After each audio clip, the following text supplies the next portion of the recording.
What if I told you that Mexico's history is far more fascinating and older than anything you ever learned in school?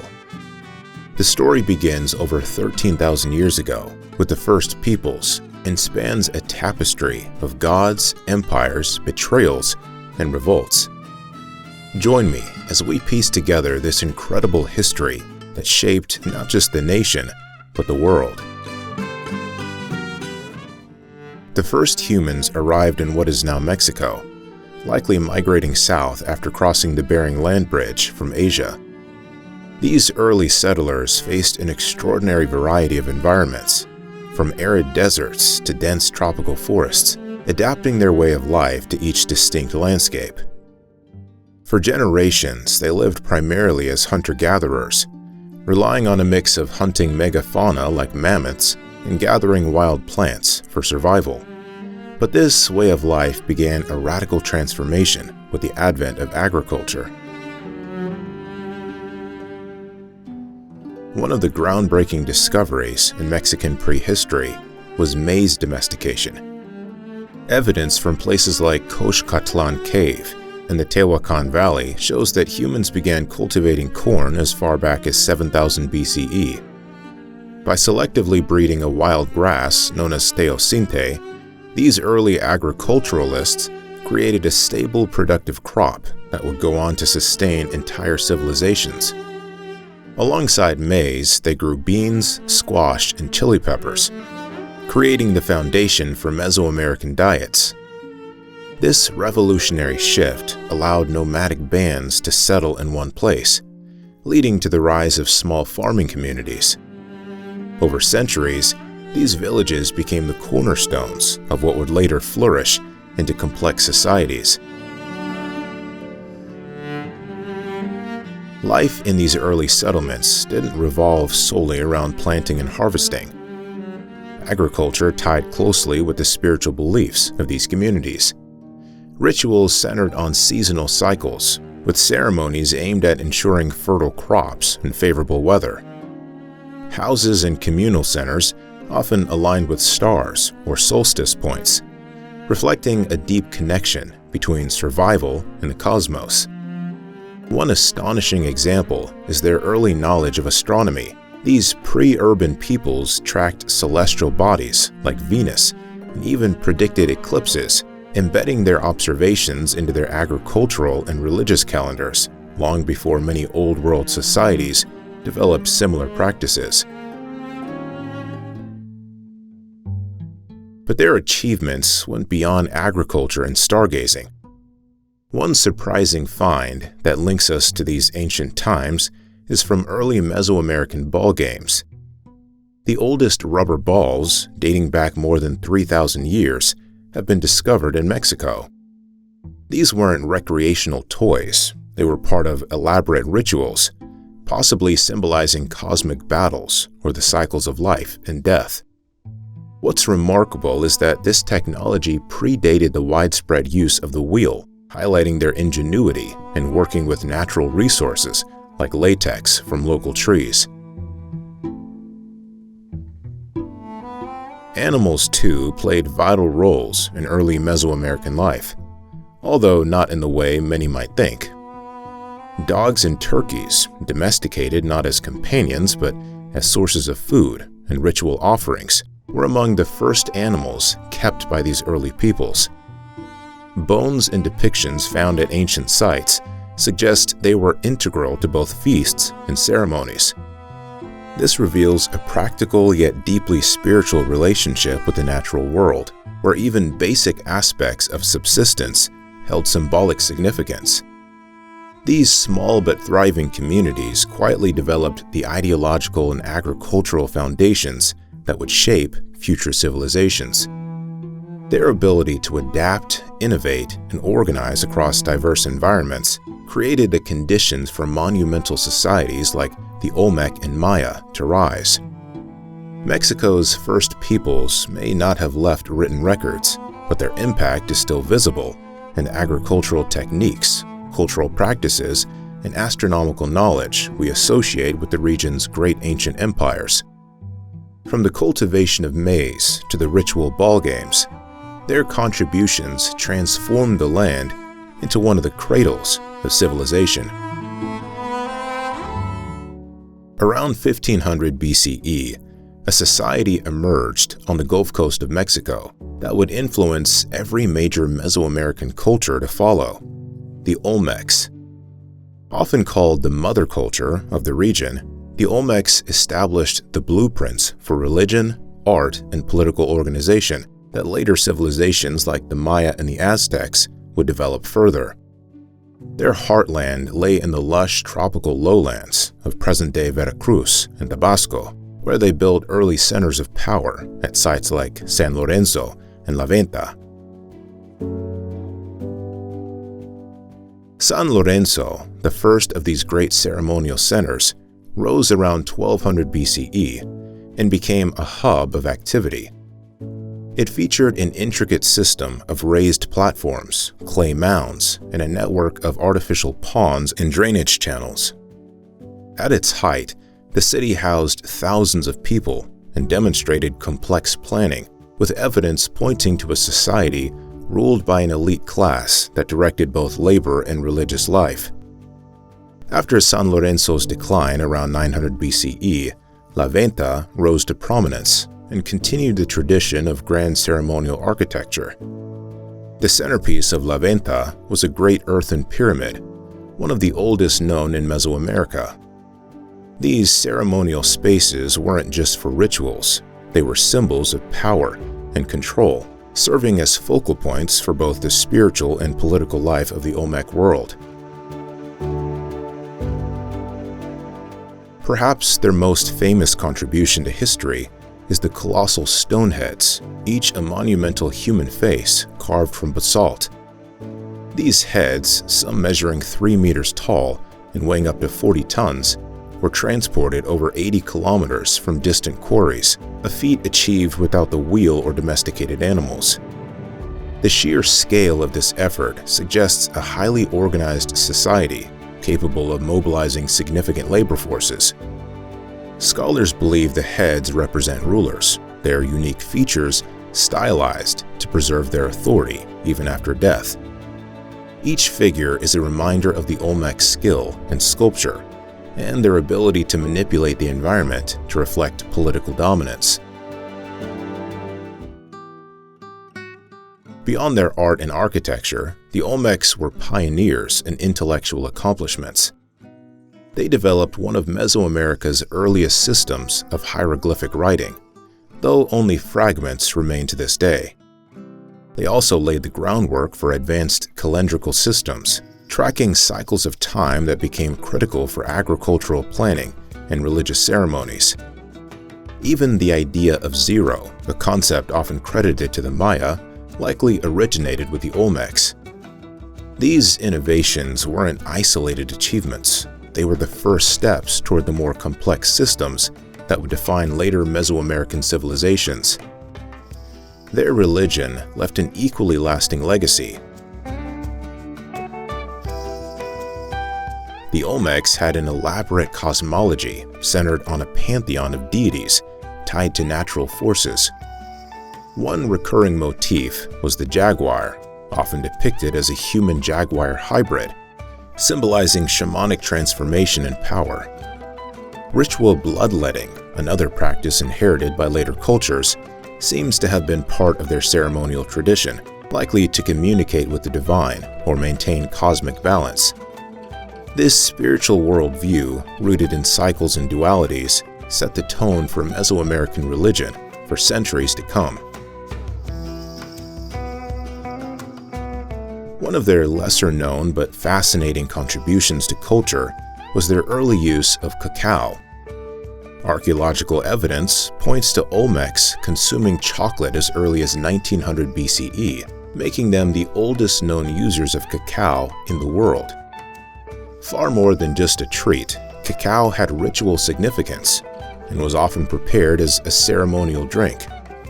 Chocolate's sacred and social value would endure, spreading across Mesoamerica in the millennia to follow. They also introduced the first known rubber ball games, with equipment crafted from the latex of native trees. These ball games, which combined sport with religious ceremony, became key to Mesoamerican culture for centuries and evolved into complex rituals that symbolized life, death, and cosmic order.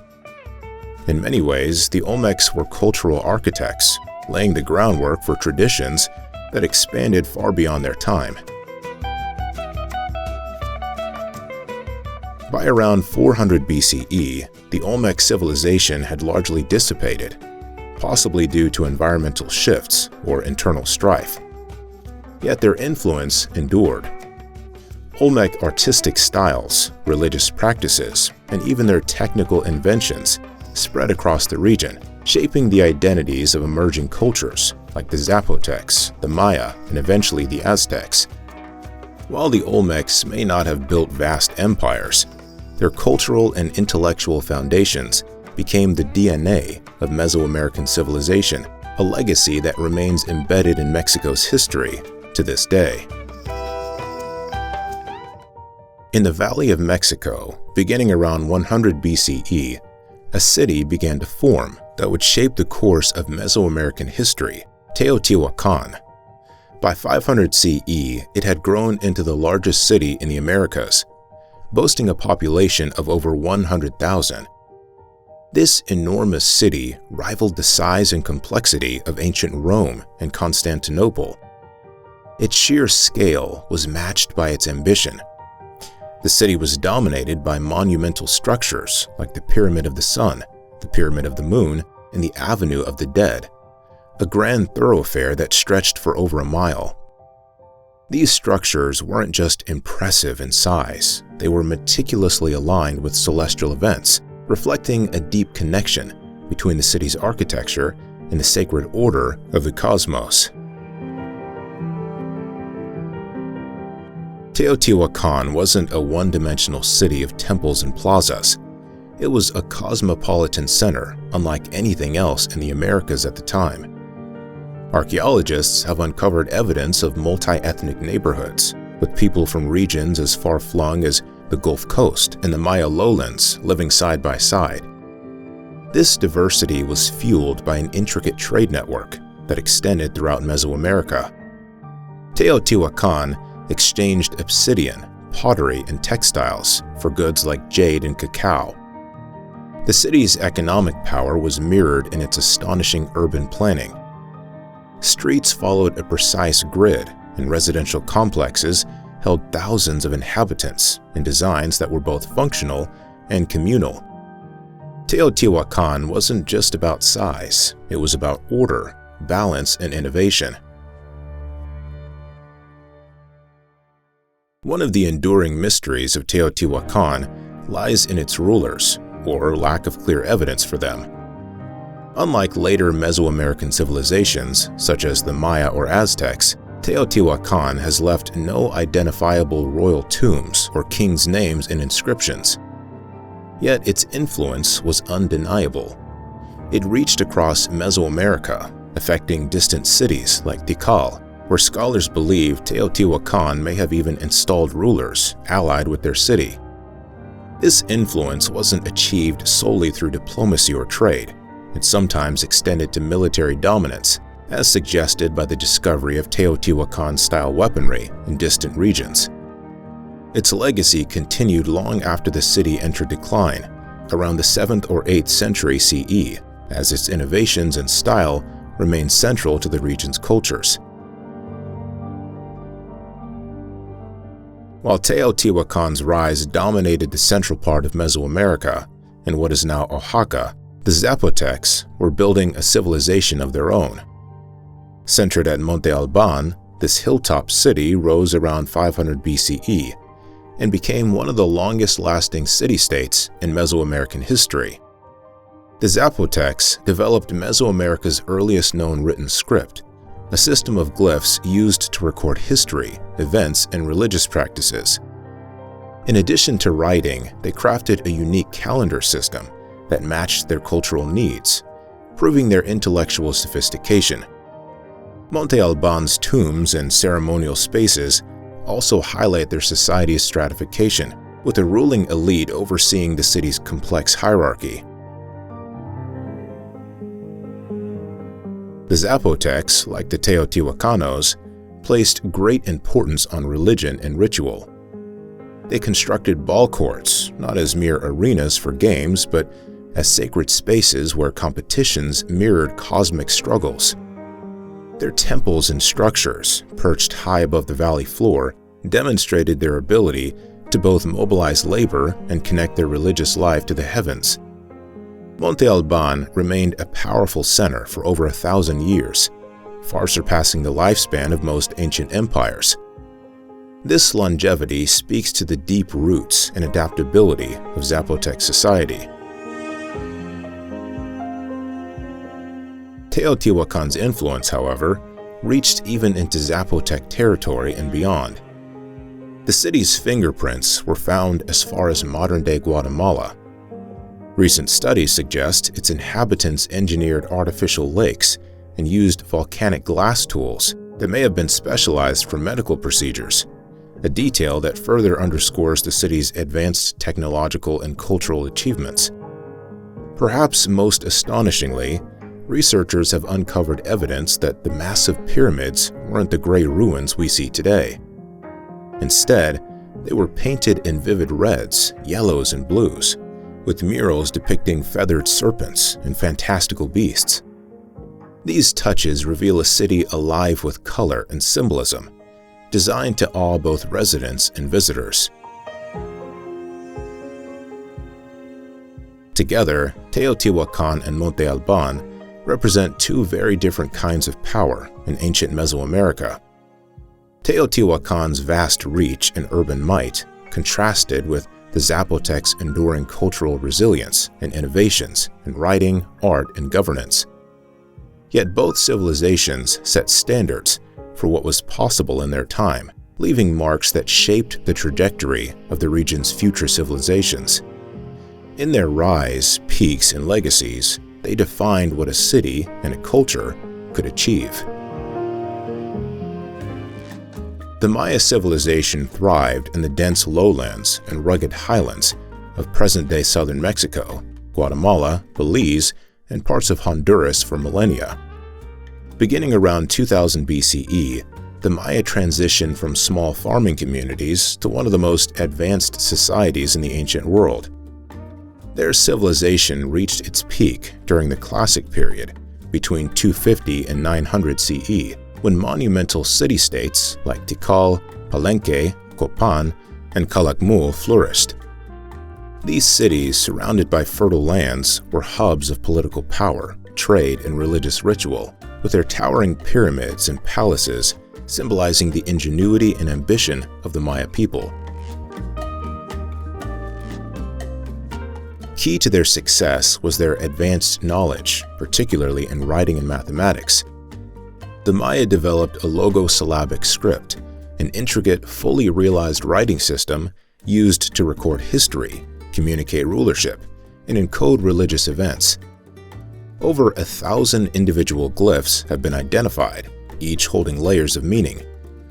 This script was carved into stone monuments, painted on ceramics, and written in books made from bark paper. While most of these books were destroyed during Spanish colonization, 4 survive today, including the Dresden Codex, which contains detailed astronomical and ceremonial information. The existence of such complex writing underpins the intellectual sophistication of the Maya, who preserved their political and cultural achievements in these inscriptions. Their understanding of mathematics and astronomy was similarly remarkable. The Maya were among the first to use the concept of zero as a placeholder in calculations, a tool that allowed them to develop advanced calendrical systems. They utilized 2 interlocking calendars, a 260-day ritual calendar used to guide ceremonies, and a 365-day solar calendar that aligned with agricultural cycles. Combining these two produced a longer 52-year calendar round, similar to a century in function. Their ability to track celestial events was unparalleled. For example, They calculated the solar year so precisely that their figure was off by only 17 seconds compared to modern measurements, and their records of Venus's positions were precise enough to predict its movements over centuries. These calculations weren't purely academic. Astronomical events influenced everything from the timing of wars to the building of sacred structures. At the heart of their society were the divine rulers, who were seen as intermediaries between humans and gods. Kings and queens led elaborate rituals to maintain cosmic order and ensure prosperity. Bloodletting was one of the most significant rituals carried out by rulers to communicate with the gods or ancestors. This practice involved drawing blood from specific parts of the body, such as the tongue or earlobe, and offering it as a sacred sacrifice. Human sacrifice was also central to Maya religion, particularly when honoring gods such as Chak, the deity of rain, or Kukulkan, the feathered serpent. While harsh to modern sensibilities, these offerings symbolized the Maya belief in reciprocity with the divine, giving blood, the essence of life, to sustain the universe. Unlike the centralized empires of the Aztecs or the Inca, Maya civilization was composed of rival city-states that operated independently. They engaged in alliances, warfare, and diplomacy, often vying for dominance in their regions. The leaders of Tikal and Calakmul, two of the most powerful city-states, are known to have waged a prolonged rivalry that shaped the political landscape of the classic period.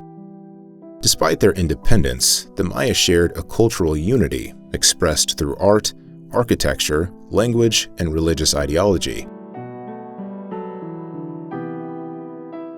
This unity persisted even after the decline of the great city-states, which began in the 9th century. While the reasons for this collapse remain debated, evidence suggests factors like prolonged drought, overpopulation, and internal unrest played significant roles. Yet the Maya people didn't disappear. Many migrated to smaller settlements, and their culture adapted to changing circumstances during the post-classic period. Cities such as Chichen Itza and Uxmal remained vital hubs until the arrival of the Spanish in the 16th century. Today, the Maya legacy endures in both tangible and intangible forms.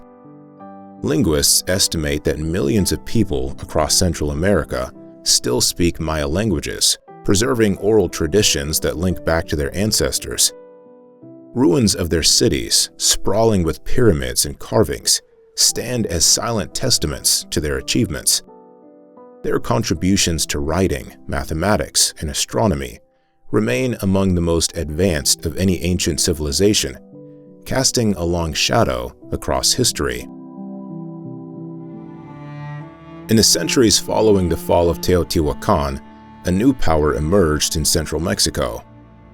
Beginning around 900 CE, the Toltecs established their capital at Tula, a city defined by its fusion of artistry, architecture, and militarism.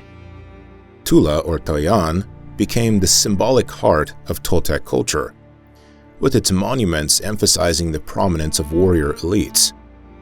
Among the most striking remnants of the city are the massive Atlantean warrior columns, each standing over 15 feet tall. Carved from stone, these figures were adorned with elaborate helmets, chest plates, and weapons, symbolizing the Toltecs' prestige in warfare and their control over their region. The Toltecs came to embody an ideal of civilization. Later Mesoamerican cultures, especially the Aztecs, credited the Toltecs with having achieved unparalleled mastery in governance, art, and religion. The term Toltecatl in Nahuatl came to mean artisan or skilled person, reflecting their cultural status. The Aztecs saw the Toltecs as both their predecessors and spiritual ancestors, mythologizing their achievements to elevate their own status.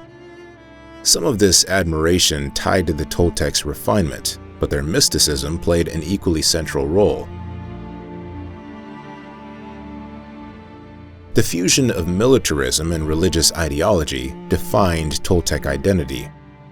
They worshipped a pantheon of gods, with Quetzalcoatl, the feathered serpent, holding a particularly significant place. Quetzalcoatl, often associated with knowledge, creativity, and order, became a key figure not just for the Toltecs, but for many later Mesoamerican cultures. Toltec myths describe a conflict between Quetzalcoatl and Tezcatlipoca, the god of night and war, symbolizing the tension between peace and aggression, with dire consequences. According to legend, this conflict led to Quetzalcoatl's exile and prophesied return, a story that resonated so deeply it influenced events nearly 5 centuries later during the Spanish conquest. By the 12th century, Tula had declined, and power in central Mexico shifted once again. Among the turbulent migrations of the time, the arrival of the Mexica, a nomadic Chichimeca tribe, marked a pivotal moment in history. What set the Mexica apart was their resilience and belief in divine guidance. As mercenaries for older city-states, they gained a reputation for their determination, but they were not yet a dominant force. Driven from place to place, they followed their god Huitzilopochtli, who, according to legend, promised they would find their homeland where an eagle perched on a cactus devoured a snake. In 1325, the Mexica discovered this prophesied sign in the marshes of Lake Texcoco. There, they founded Tenochtitlan on a swampy island. Though the location seemed inhospitable, the Mexica transformed it into one of the most awe-inspiring cities in the world. Tenochtitlan was a marvel of engineering, with canals, towering temples, and floating gardens known as chinampas. These artificial islands, built for agriculture, were so efficient that they could yield up to 7 harvests per year, an agricultural achievement unmatched by contemporary European societies. The city's 3 iconic causeways connected it to the mainland, solidifying its role as the economic and political heart of the Valley of Mexico. Despite their grandeur, the people of Tenochtitlan didn't call themselves Aztecs. That term, popularized by historians much later, refers to their legendary origins in Aztlan, a mythical homeland. They called themselves the Mexica, a name linked not just to a place, but to their identity as a rising power. Over the next 2 centuries, they would build an empire that stretched across vast portions of Mesoamerica, surpassing anything that came before them in scope and complexity. Their story, however, was far from over. Both their triumphs and their challenges would shape the history of Mexico forever. Mesoamerican civilizations viewed their world through a deeply spiritual lens, where everything, time, nature, and the cosmos, was inseparably linked. They saw time as cyclical, believing the universe underwent constant destruction and rebirth, each era ruled by different gods. These cycles, known as suns, weren't mere myths. They reinforced their worldview that humanity existed to maintain cosmic stability. According to these beliefs, the gods had sacrificed themselves to create the world, and it was humanity's responsibility to repay this debt through rituals and offerings. At the heart of these practices was human sacrifice, a concept misunderstood by many modern perspectives. For the civilizations of Mesoamerica, blood wasn't just symbolic, it was an essential life force. They believed it nourished the gods and fueled natural forces, such as the movement of the sun across the sky, without which existence itself would collapse. Sacrifice took many forms, depending on the context, deity being worshipped and purpose of the ritual. The Aztec sun god, Huitzilopochtli, demanded constant feeding. Festivals in his honor often included war captives whose lives were given to sustain the universe's balance. Similarly, Tlaloc, the rain god, was offered the lives of children to summon life-giving rains, harsh and heartbreaking by modern ethics, but deeply rooted in the Mesoamerican understanding of reciprocity with the divine. During the dedication of the Great Temple of Tenochtitlan in 1487, records describe a staggering display of devotion. Upwards of 20,000 people were sacrificed over a span of 4 days. This wasn't merely an event of bloodshed. It symbolized the empire's role as the cosmic center, responsible for maintaining order through divine service. The gods themselves often reflected the dualities of Mesoamerican thought. Quetzalcoatl, the feathered serpent, represented both renewal and wisdom, a stark contrast to the violent, warlike aspect of Tezcatlipoca, the smoking mirror. Then there was Xipe Totec, the flayed god of renewal, whose imagery symbolized the shedding of old skin for rebirth, a concept mirrored in agricultural cycles. These deities weren't distant, untouchable rulers. They depended on humans to sustain their existence. Unlike the gods of many other religions, Mesoamerican deities were vulnerable and required energy for mortal offerings to survive. This interdependence emphasized humanity's importance in the cosmic balance, flipping typical notions of divine hierarchy. One of the most symbolic practices tied to this worldview was the Mesoamerican ball game. It wasn't merely a sport, it carried profound religious significance. The rubber ball, whipped across the court by players, was said to represent celestial bodies like the sun or the moon. Games played in ritual contexts were metaphors for cosmic battles between light and darkness, echoing the eternal struggle between life and death. Sometimes the stakes were even higher. The game's outcome could lead to the sacrifice of players, whether winners or losers, as offerings to the gods. The courts where these games occurred were often centrally located in cities, aligning with temples to reinforce their sacred purpose. Mesoamericans tied their calendars into every aspect of this spiritual life. 2 primary calendars govern their understanding of time: the 260-day ritual calendar, or Tzolk'in, and the 365-day solar calendar. Together, they formed a sacred cycle that dictated not only religious ceremonies, but also agriculture, governance, and warfare. The interplay of ritual and practical timekeeping was central to everything from the planting of crops to the launching of military campaigns.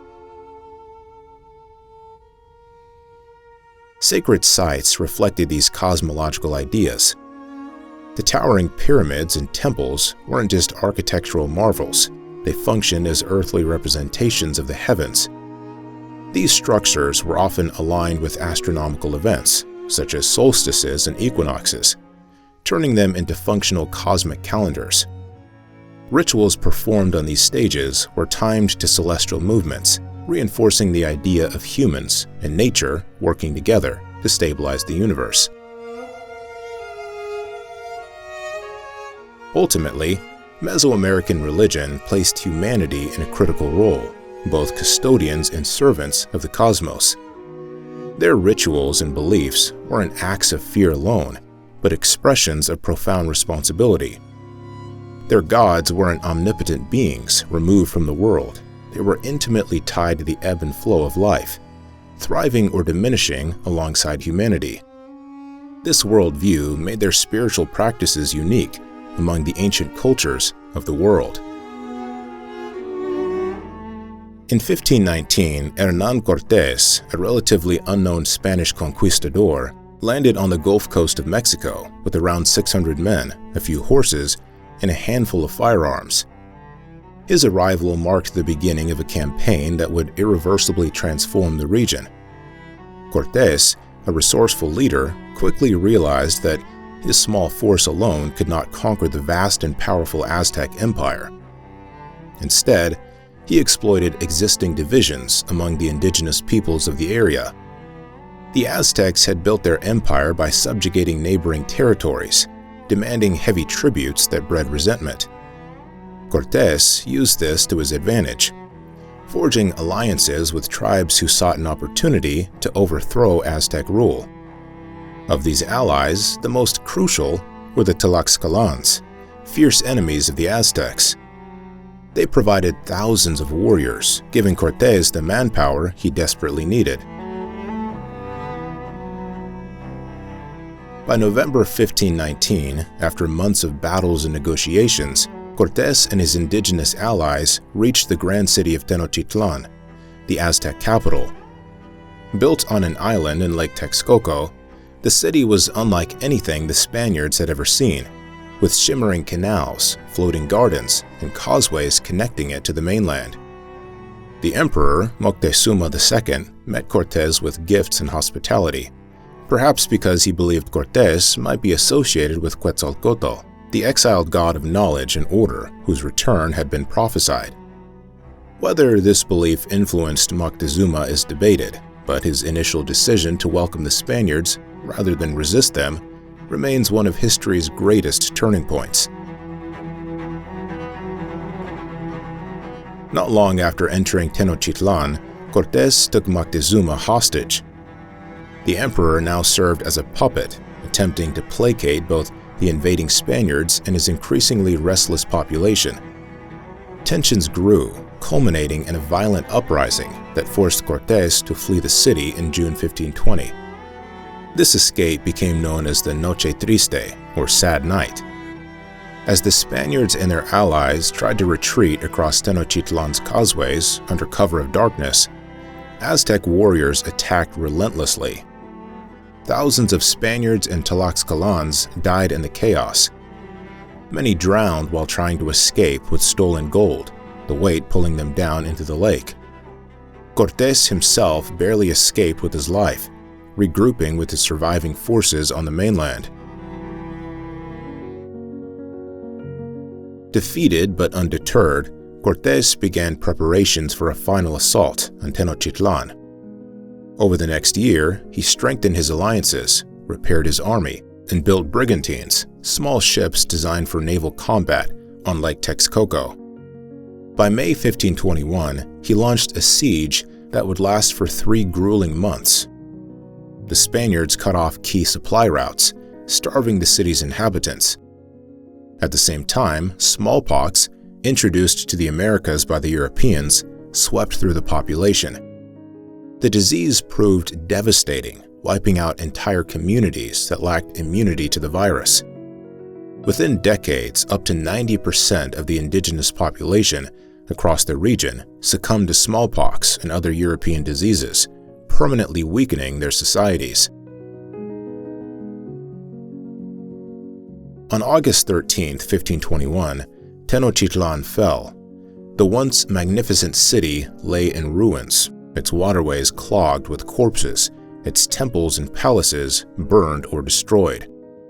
The defeat of the Aztec Empire marked the end of an era and the beginning of nearly 300 years of Spanish colonial rule. The city would be rebuilt by the Spanish and renamed Mexico City, becoming the capital of New Spain. The technological imbalance between the two sides played a decisive role in these events. The Aztecs had never seen horses or steel weapons, and the sound of firearms, primitive as they were, left a powerful psychological impact. Spanish soldiers, clad in metal armor, appeared as almost superhuman foes. Adding to the mythos of the conquest, there's the story of Cortés burning his ships upon arrival. While often exaggerated as a dramatic act of commitment, the true purpose was simpler. It was to prevent desertion among his men. Even so, the tale has endured, becoming a symbol of total resolve. The fall of Tenochtitlan didn't just topple the Aztec Empire. It reshaped the cultural and political map of the Americas. In its place, Spain established New Spain, ushering in an era of colonization, evangelization, and exploitation that would transform the land, its people, and its history forever.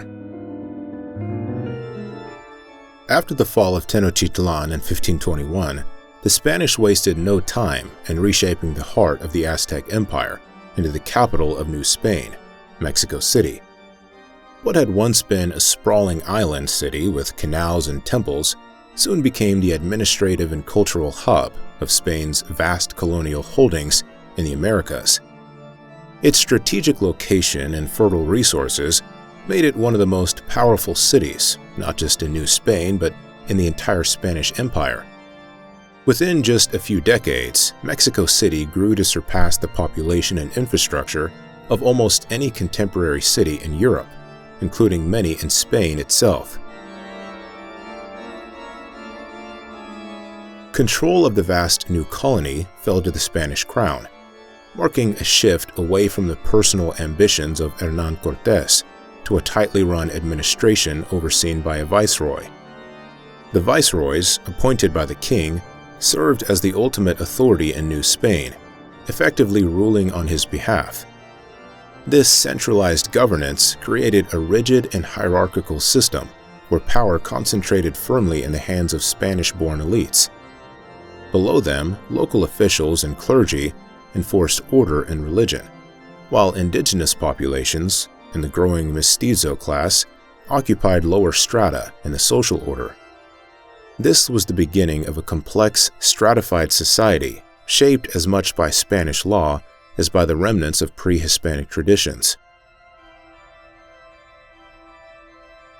However, the Spanish weren't entirely successful in wiping away what came before. Instead, they fused European customs with indigenous ones, creating a unique hybrid culture. One example comes in the form of architecture. Rather than demolish all Aztec sacred structures, the Spanish often built directly on top of them. The Templo Mayor, the grand ceremonial center of the Aztecs in Tenochtitlan, was buried beneath layers of Mexico City, with a cathedral towering above. These overlaps of old and new symbolized not just conquest, but the blending of two civilizations. Centuries later, the ruins of the Templo Mayor would be rediscovered, offering a poignant reminder of the city's layered history. Central to Spain's goal in New Spain was the extraction of wealth. The region's land and people became the engines of Spain's imperial economy. The encomienda system allowed Spanish colonists to control large swaths of territory, using the indigenous population as forced labor under the guise of protection and Christian teaching. Many indigenous elites were co-opted into this system, maintaining some status in exchange for collaboration, while others were pushed to the margins or enslaved outright. Beyond agricultural production, the discovery of silver in Zacatecas and Guanajuato revolutionized the colony's economic importance. New Spain's silver mines became the backbone of Spain's global empire, providing the wealth needed to fund wars and expansion across Europe. It's easy to underestimate the sheer scale of this production. At its peak, Mexico accounted for a significant percentage of the world's silver output, sending great wealth across the Atlantic. While economic interests drove colonization, New Spain also became a cultural and intellectual crossroads. The Manila galleons, an ambitious trade route established by the Spanish, linked Mexico with the Philippines and the broader Pacific world, facilitating an exchange of goods, ideas, and people between Asia, the Americas, and Europe. Chinese silk, spices, and porcelain passed through Mexico on their way to the Spanish court, with Mexican goods such as silver flowing back in return. This made New Spain not just a regional colony, but a central node in an expanding global network.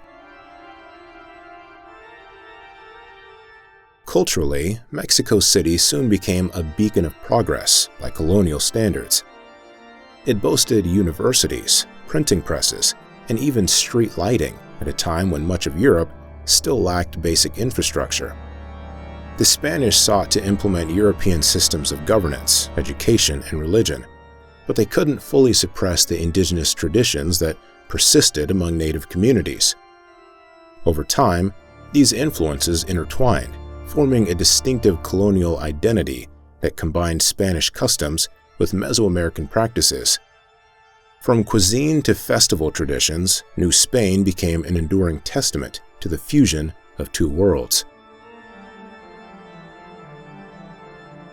Through all of this, Mexico City grew and flourished, cementing its place as the epicenter of Spanish America. It stood as a testament to the power of colonization, but also as a symbol of cultural resilience and adaptation. New Spain wasn't just a territory, it became the foundation for the modern nation we now recognize as Mexico. The conquest of Mexico wasn't only a story of swords and steel, it was an overwhelming spiritual transformation. After Tenochtitlan fell, the Spanish viewed the spiritual conquest of indigenous peoples as just as critical as military victory. For the Catholic Church, the vast territories of New Spain became a new frontier for conversions on an unprecedented scale. Missionaries arrived in droves, ready to replace the deeply rooted indigenous beliefs with Christianity. Among the first were the Franciscans, Dominicans, and later the Jesuits, who built missions, churches, and schools as they spread across the land. These missions weren't just places of worship, they became tools of societal reorganization. For the native populations, they represented both a bridge and a battleground between two cultural worlds. One of the most notable strategies of evangelization was the construction of massive cathedrals, often built over the remains of sacred indigenous temples. This wasn't a coincidence. It symbolized the dominion of Christianity over local gods and traditions. Yet in practice, the church also absorbed elements of indigenous cultures. Religious festivals were an effective way to blend Christian and native traditions. Over time, the blending gave birth to syncretic practices that are uniquely Mexican. For example, Day of the Dead, though now associated with Catholic traditions, preserves pre-Columbian notions of honoring ancestors and the cyclical nature of life and death. The Virgin of Guadalupe played a central role in this spiritual fusion. According to the story, in 1531, the Virgin Mary appeared to Juan Diego, a recently converted indigenous man, on the hill of Tepeyac, a site that had once been sacred to the Aztec goddess Tonantzin. This in itself was symbolic, blending native and Christian worlds into one powerful image. The Virgin of Guadalupe quickly became a potent symbol for conversion, but perhaps more profoundly, she embodied a new Christian identity that felt distinctly Mexican. To this day, she remains one of Mexico's most important national symbols, uniting faith, culture, and identity. But the church wasn't just shaping hearts and minds, it held real power in New Spain. It owned enormous tracts of land, controlled the education of the colony's elite, and influenced political decisions at every level. For many indigenous peoples, becoming Christian shifted not just their beliefs, but their place in colonial society. Missionaries took an unexpected approach at first, recording local languages like Nahuatl to make religious texts accessible. At the same time, Spanish was imposed as the dominant language through the colonial education system, gradually eroding native linguistic diversity. By the late 16th century, New Spain had become one of the most Catholic regions in the world, boasting more churches, monasteries, and seminaries than most European countries of the time. In fact, entire towns were often organized around missions, with the church tightly entwined in the daily lives of the people. Yet, pockets of cultural resistance persisted. Indigenous nobles, for instance, were allowed to train as priests, creating a fascinating class of bicultural clerics. These individuals often acted as intermediaries, preserving fragments of pre-Hispanic beliefs, even as they sought to spread Christianity. Despite the church's dominance, its interactions with indigenous peoples resulted in a cultural exchange that shaped Mexico's unique identity.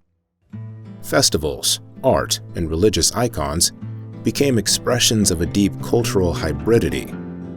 Even theologians in Mexico City taught Christian doctrine in Nahuatl and other indigenous languages, a reflection of efforts to create a faith inseparable from native contexts.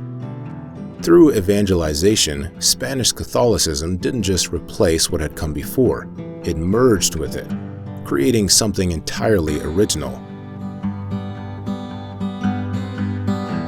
Indigenous beliefs and traditions never fully vanished. They were concealed, transformed, and layered within the new Christian framework. To this day, these intertwined traditions remain central to Mexican culture, from altar offerings on Dia de Muertos to the enduring reverence for the Virgin of Guadalupe. The spiritual conquest sought to erase the old world, but instead, it gave birth to something richer, a faith and culture that are deeply inseparable from Mexico's identity. In colonial Mexico, or New Spain, daily life was defined by an intricate racial and social hierarchy called the Castas system. This system wasn't random or loosely organized. It was a deliberate framework designed to enforce Spanish control by sorting people into rigid categories based on their ancestry. At the very top of the hierarchy were the Peninsulares, Spaniards born in Spain, who held the most prestigious positions in government, the military, and the church. Below them were the Criollos, Spanish descendants born in the Americas. Though Criollos were often wealthy and well-educated, their American birth meant they were seen as inferior to Peninsulares, limiting their political power. The middle tiers of this system were occupied by mestizos, people of mixed indigenous and European ancestry, and mulattoes, those of African and European descent. These groups formed much of the working population, from artisans to laborers. At the bottom were indigenous peoples and enslaved Africans, who faced the harshest forms of discrimination and were often assigned grueling unpaid labor under systems like encomiendas. Laws and policies institutionalized this hierarchy, dictating everything from what someone could wear to the kinds of jobs they could hold. Even access to education was shaped by one's racial classification. While Peninsulares and Criollos could attend prestigious schools, others were excluded or relegated to limited apprenticeship-style learning. This racial system wasn't just a set of unwritten rules. It was meticulously recorded in colonial censuses and reflected in the art of the time. One of the more unusual and troubling cultural artifacts of this period was the emergence of casta paintings. These works visually illustrated the different racial combinations in New Spain, with detailed labels describing the parentage and the supposed resulting race of individuals in each scenario. They presented an idealized and highly fabricated view of colonial society, meant to justify and reinforce Spanish racial ideology. Some of these classifications became absurdly specific, producing names like Lobo, Wolf, Zambo, and the bizarre No te entiendo, which literally translates to, I don't understand you. Despite this system's intention to enforce divisions, it couldn't completely control how New Spain's diverse populations interacted. Over time, mestizos grew to become the majority population, particularly by the 18th century. This blending of indigenous and European ancestry began to shape what we now think of as Mexican identity, though it was often framed in colonial times as a disadvantage or a marker of inferiority. Indigenous communities, while pushed to the margins, managed to preserve key aspects of their languages, customs, and governance structures through communal towns known as Repúblicas de Indios. These towns were designed to segregate indigenous peoples from Spanish society, but ironically, they also became safe havens for cultural survival. Some individuals took surprising routes to navigate this strict system. Mestizos and mulattoes, who gained wealth or favor, occasionally purchased a legal reclassification of their race through a process known as gracias al sacar. This involved paying a fee to the crown in exchange for achieving the legal rights of those higher up in the hierarchy, essentially being granted whiteness on paper. This process, while expensive, highlighted the performative nature of the caste system, where appearances and wealth could sometimes outweigh ancestry in determining social mobility. The Castas system wasn't only about personal identity. It maintained a colonial economy that benefited a select few. Indigenous peoples were often forced into tribute systems, owing labor or goods to colonial administrators. African slaves, meanwhile, were brought primarily to work in mines and on sugar plantations, enduring brutal exploitation. These inequalities created a society that conserved power at the top and left deep resentment among those excluded. Criollos, despite their relative privilege, became especially embittered by their exclusion from political power and began to question a system that placed foreigners, peninsulares, above them. Over time, this rigid structure began to show cracks. The growing population of underrepresented mestizos and the frustrations of criollos created a simmering sense of unrest. What started as a colonial mechanism of control would eventually contribute to the revolutionary movements that reshaped Mexico. This tension between those at the top and the rising ambitions of the groups they tried to keep below would set the stage for a reckoning that would upend centuries of colonial rule. Even as the Spanish tightened their grip on New Spain, indigenous peoples across Mexico resisted, often in ways that weren't recorded in the official accounts of conquest. While the fall of the Aztec Empire marked the end of an era, it didn't signify complete domination. From the outset, rebellion simmered under the surface. Some resistance was open and fierce, like the Mixton War in the 1540s, where indigenous warriors from central and western Mexico, led by Caxcan and Zapoteco leaders, fought Spanish forces over oppressive labor demands and the destruction of their traditional practices.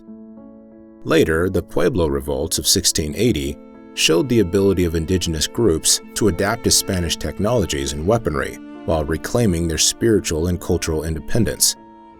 In that uprising, Pueblo communities in the north drove Spaniards out for 12 years, demolishing missions and replacing Christian symbols with imagery tied to their ancestral faiths.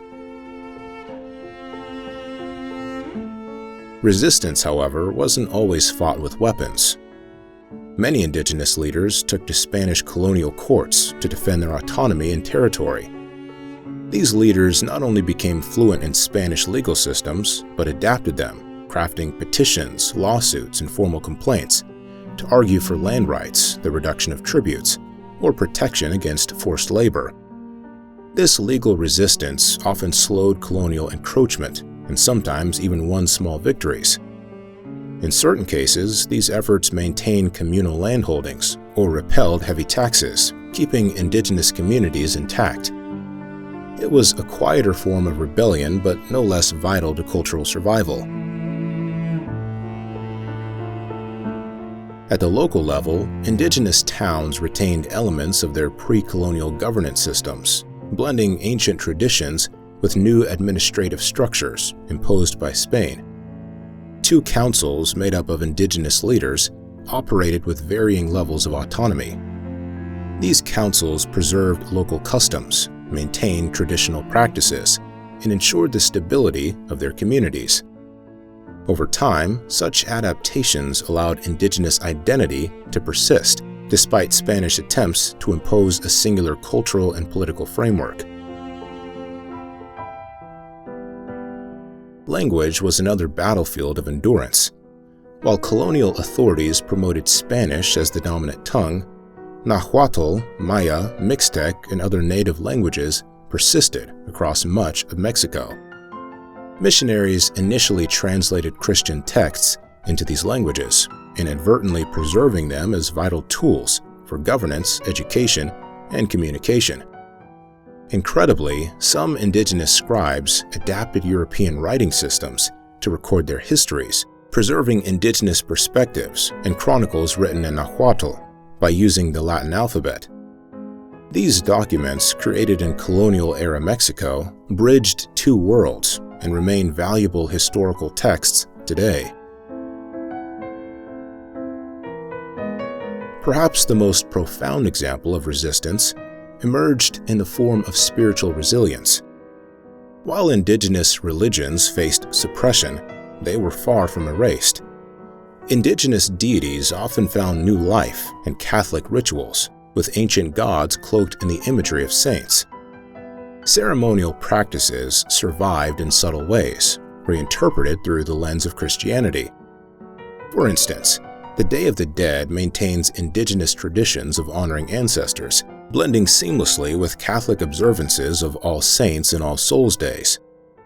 It illustrates how Native peoples transformed imposed beliefs into something uniquely their own, protecting connections to the past under the guise of colonial faith.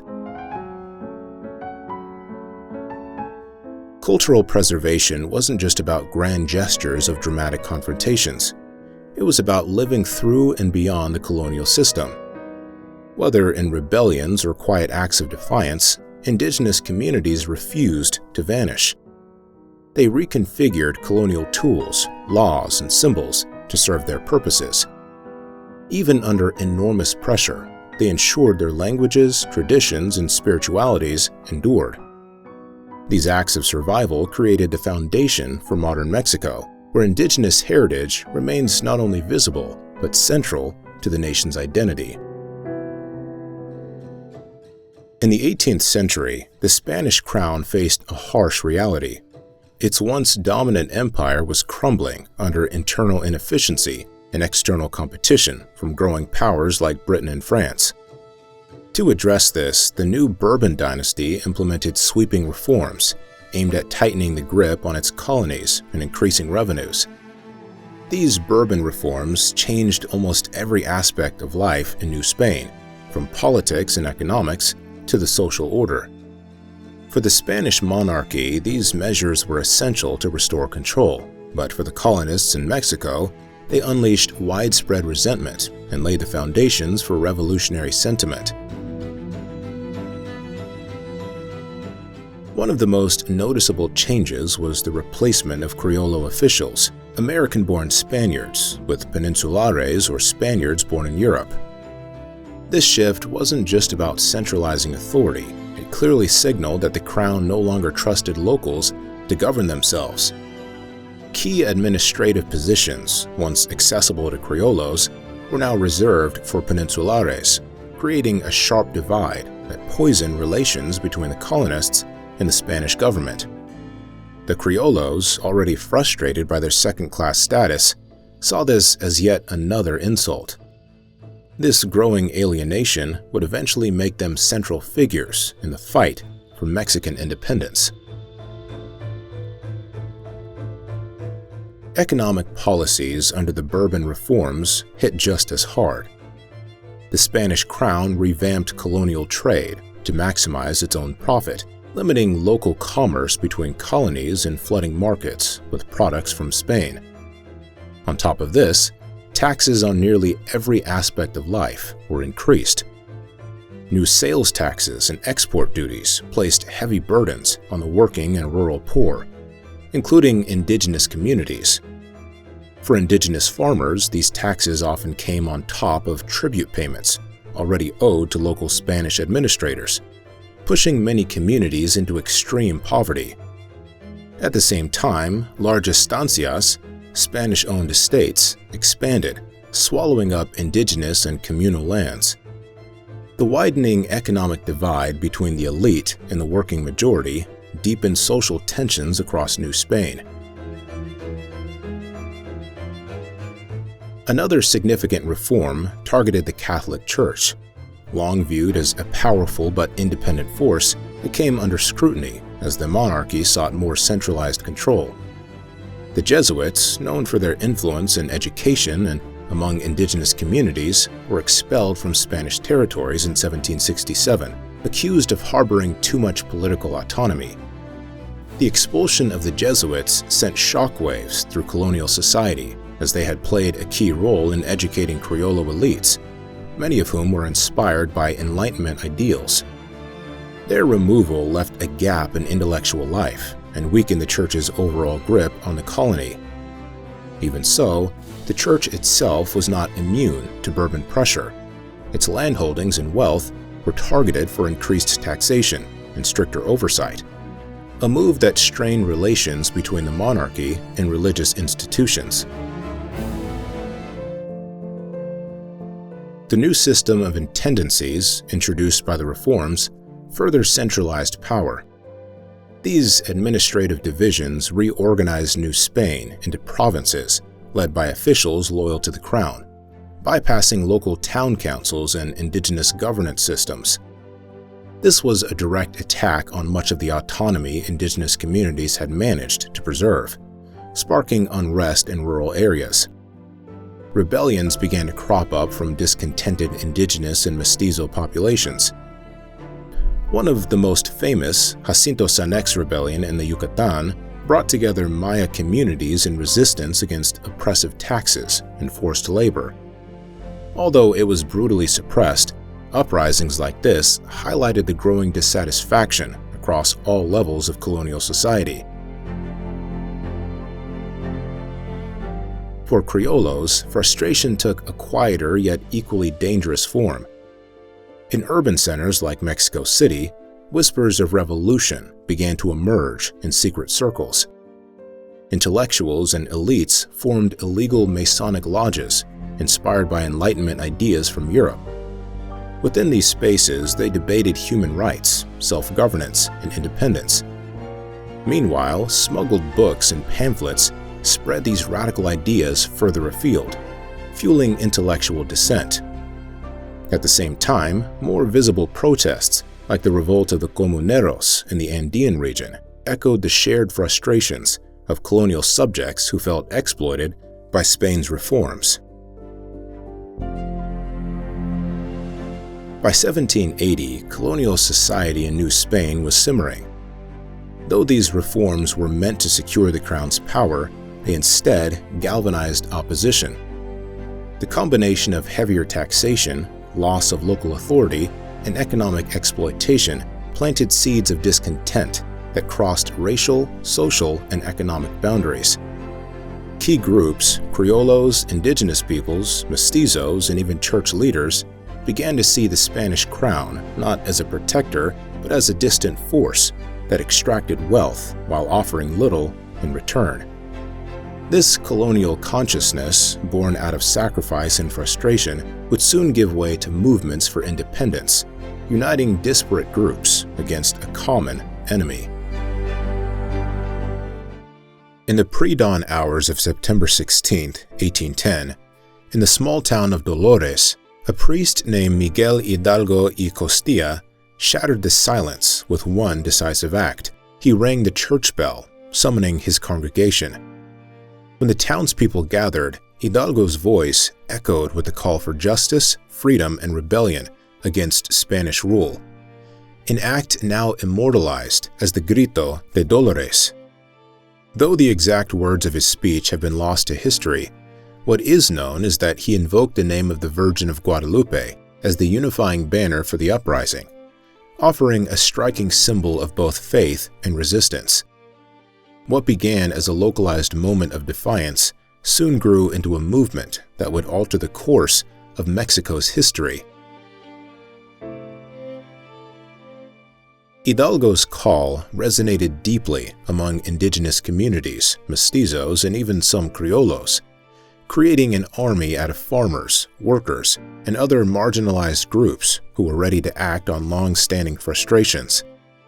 Thousands rallied to his side, carrying makeshift weapons and bound together by a shared fury over land injustices, exploitative taxation, and political exclusion. The uprising was a chaotic mix of religious fervor and political ambition. Under banners adorned with the Virgin of Guadalupe, a symbol of divine legitimacy, as well as cultural defiance, the rebellion took on an intensity that alarmed colonial authorities. Towns fell quickly to Hidalgo's forces, who overwhelmed garrison after garrison through sheer numbers, though they lacked formal military training or weapons to sustain larger confrontations.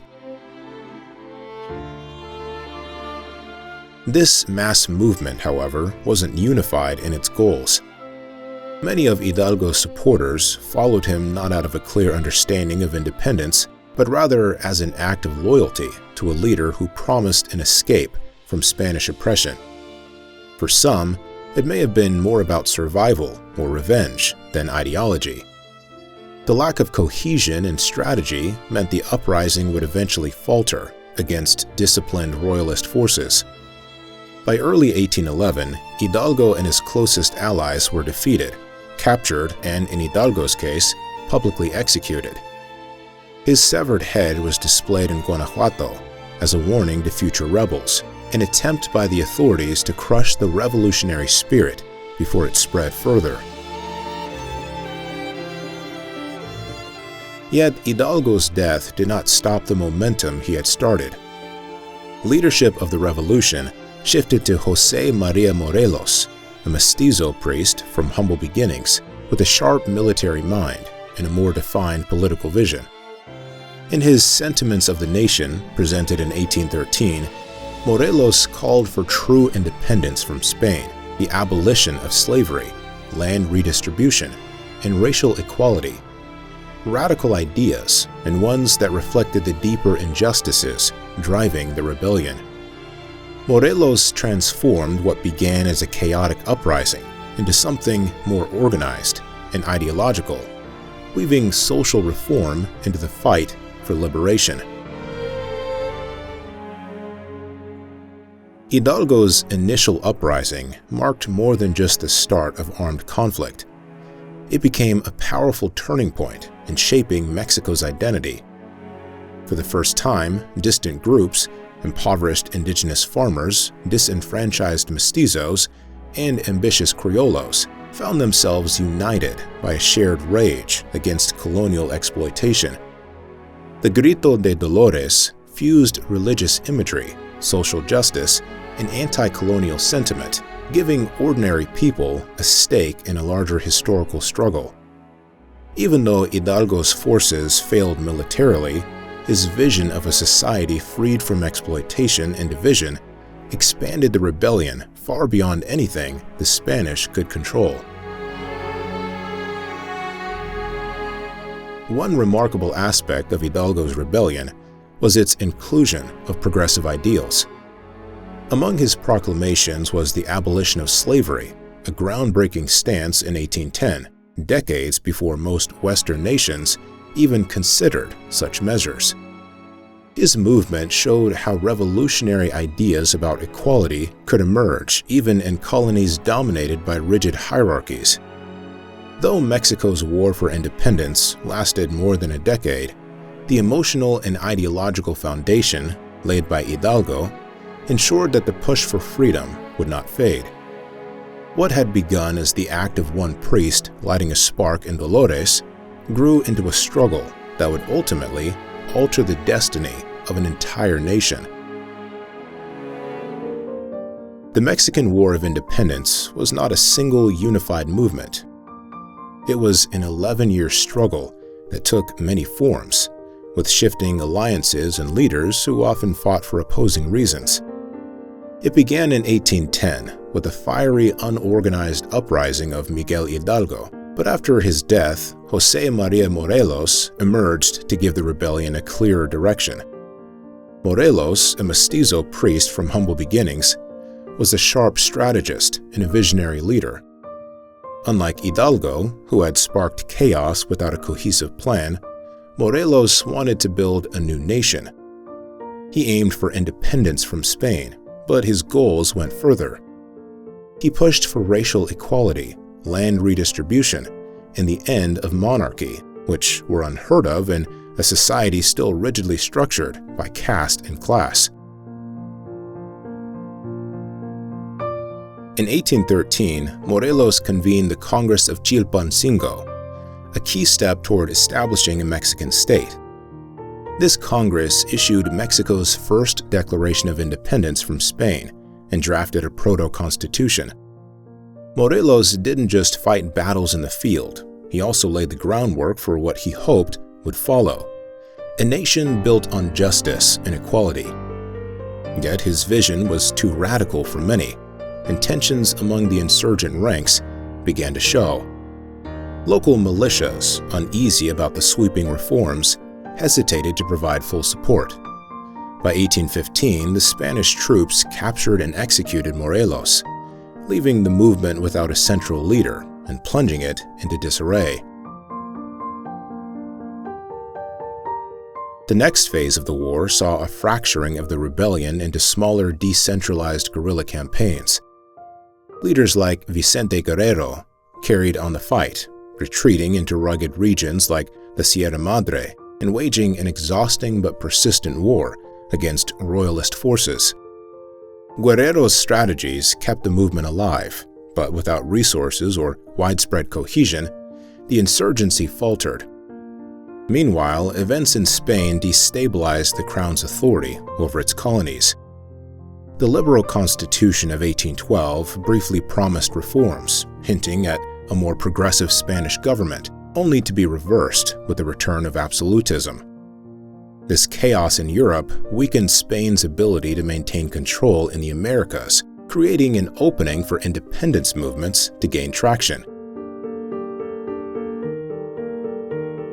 A surprising twist in the war came in 1820, when Agustín de Iturbide, a conservative royalist general, defected to the revolutionary cause.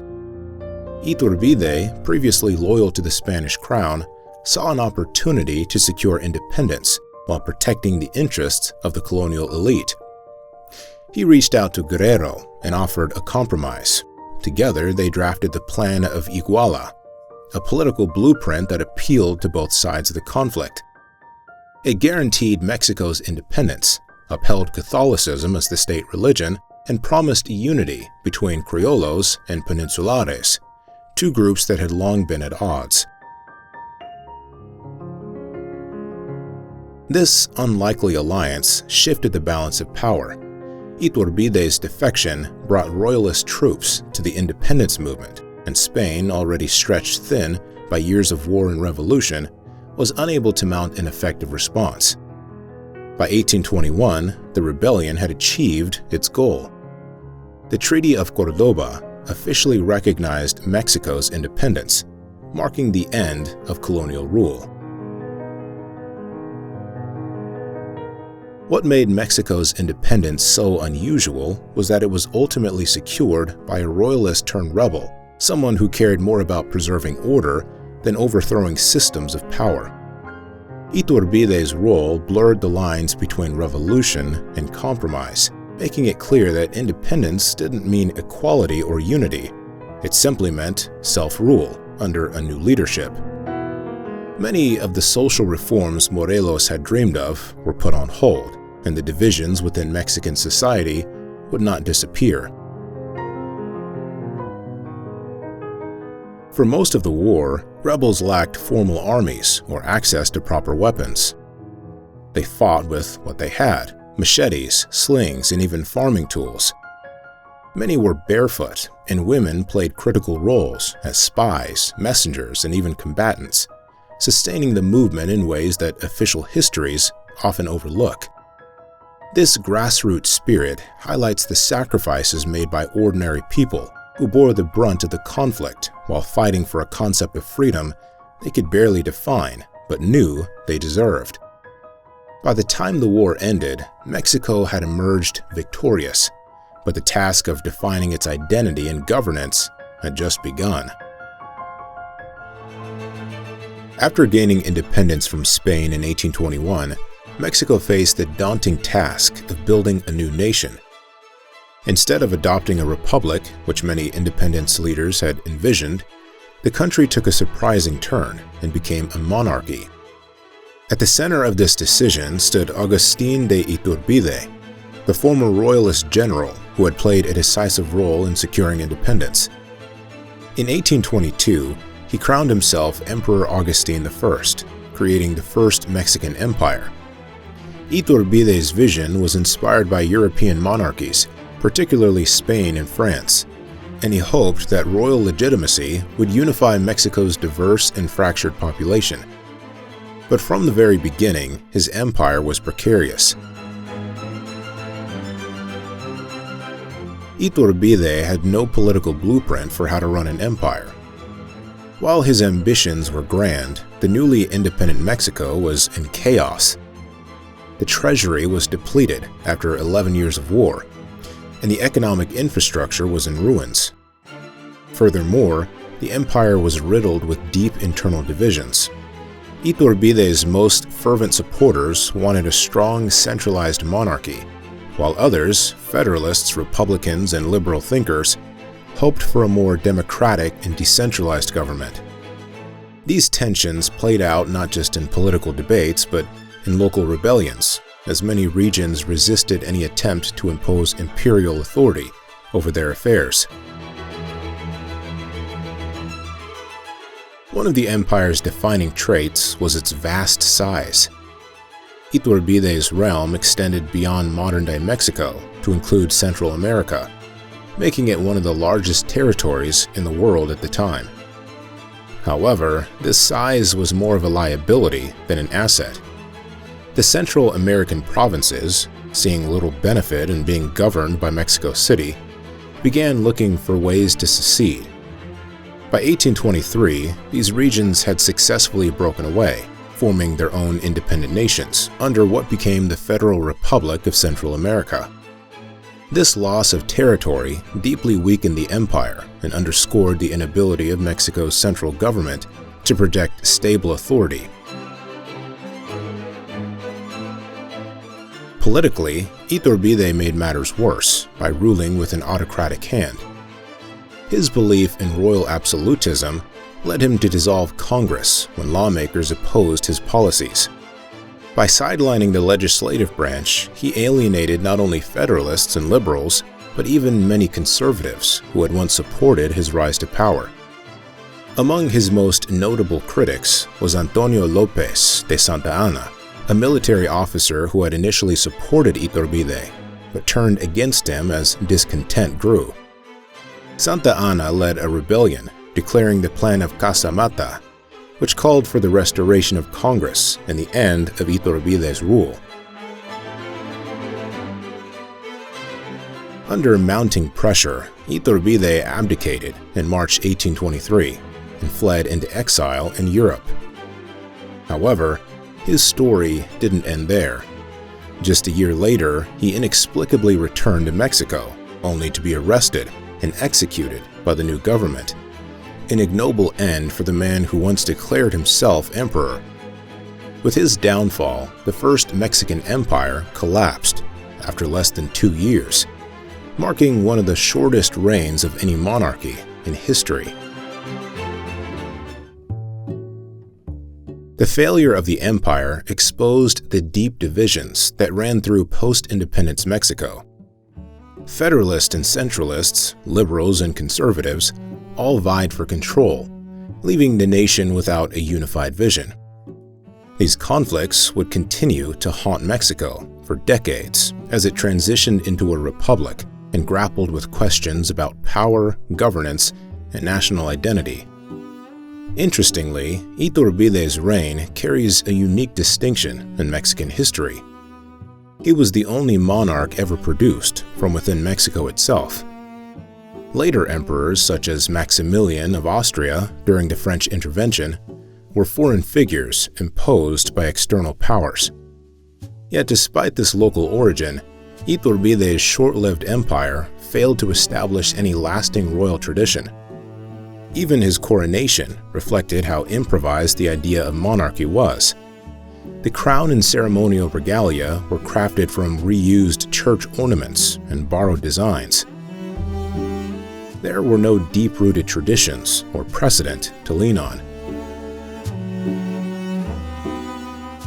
Ultimately, the First Mexican Empire holds a peculiar place in the country's history, an ambitious but ultimately doomed experiment. Iturbide's attempt to create unity through monarchy instead deepened the divisions, showing just how difficult it was to build a cohesive nation after the end of Spanish rule. The empire's fall wasn't just the end of Agustín de Iturbide's reign, it marked the beginning of Mexico's search for its own identity in a rapidly changing world. After the collapse of Iturbide's short-lived empire in 1823, Mexico took its first steps as a republic. The new government faced the monumental challenge of defining how the country should function. At the heart of this struggle was a heated debate. Should power lie with the individual states, allowing for regional autonomy under a federalist system? Or should a central government control the nation under a centralist model? These competing visions, federalism versus centralism, would dominate Mexico's political landscape for decades, fueling constant conflict. The newly drafted Constitution of 1824 attempted to reconcile these tensions by establishing a federal republic inspired by the United States. It gave states significant authority over their own affairs, from local governance to tax collection. The goal was to create a system where regions could thrive independently while still belonging to a united Mexico. But the reality was more complex. Many elites, particularly military leaders and conservatives, distrusted federalism. They believed strong national oversight and often authoritarian measures were necessary to maintain order in a country as geographically vast and socially diverse as Mexico. Federalism came to represent liberal ideals of democratic reform, separation of church and state, and expanded civil liberties, while centralism became synonymous with conservative attempts to uphold military power, Catholic dominance, and a robust executive branch. Antonio López de Santa Anna quickly emerged as one of the most emblematic figures of this period. In many ways, his career mirrored the chaotic swings of the early Mexican Republic. Santa Anna was not tied to any fixed ideology. Instead, he acted on self-interest, switching allegiance between federalist and centralist factions over a dozen times. His political opportunism saw him serve as president of Mexico 11 times, alternately vying for power and retreating to the sidelines, depending on the winds of national sentiment. For many, he became a symbol of the republic's instability.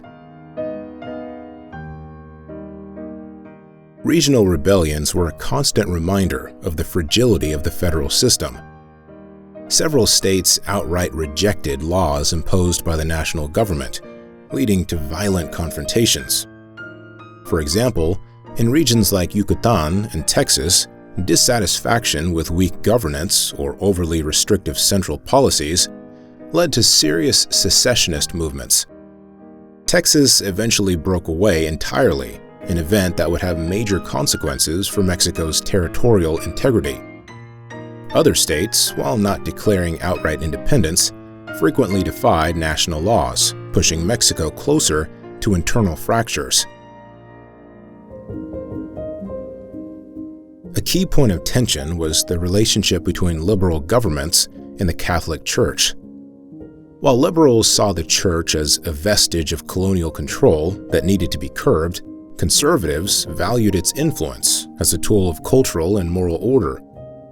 Liberal governments attempted to curtail the Church's privileges, including its vast landholdings and tax exemptions, which only deepened social divides.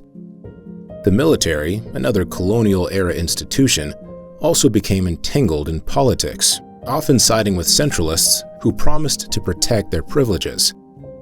These struggles between these powerful institutions and reformist governments created deep rifts that only weakened the republic further.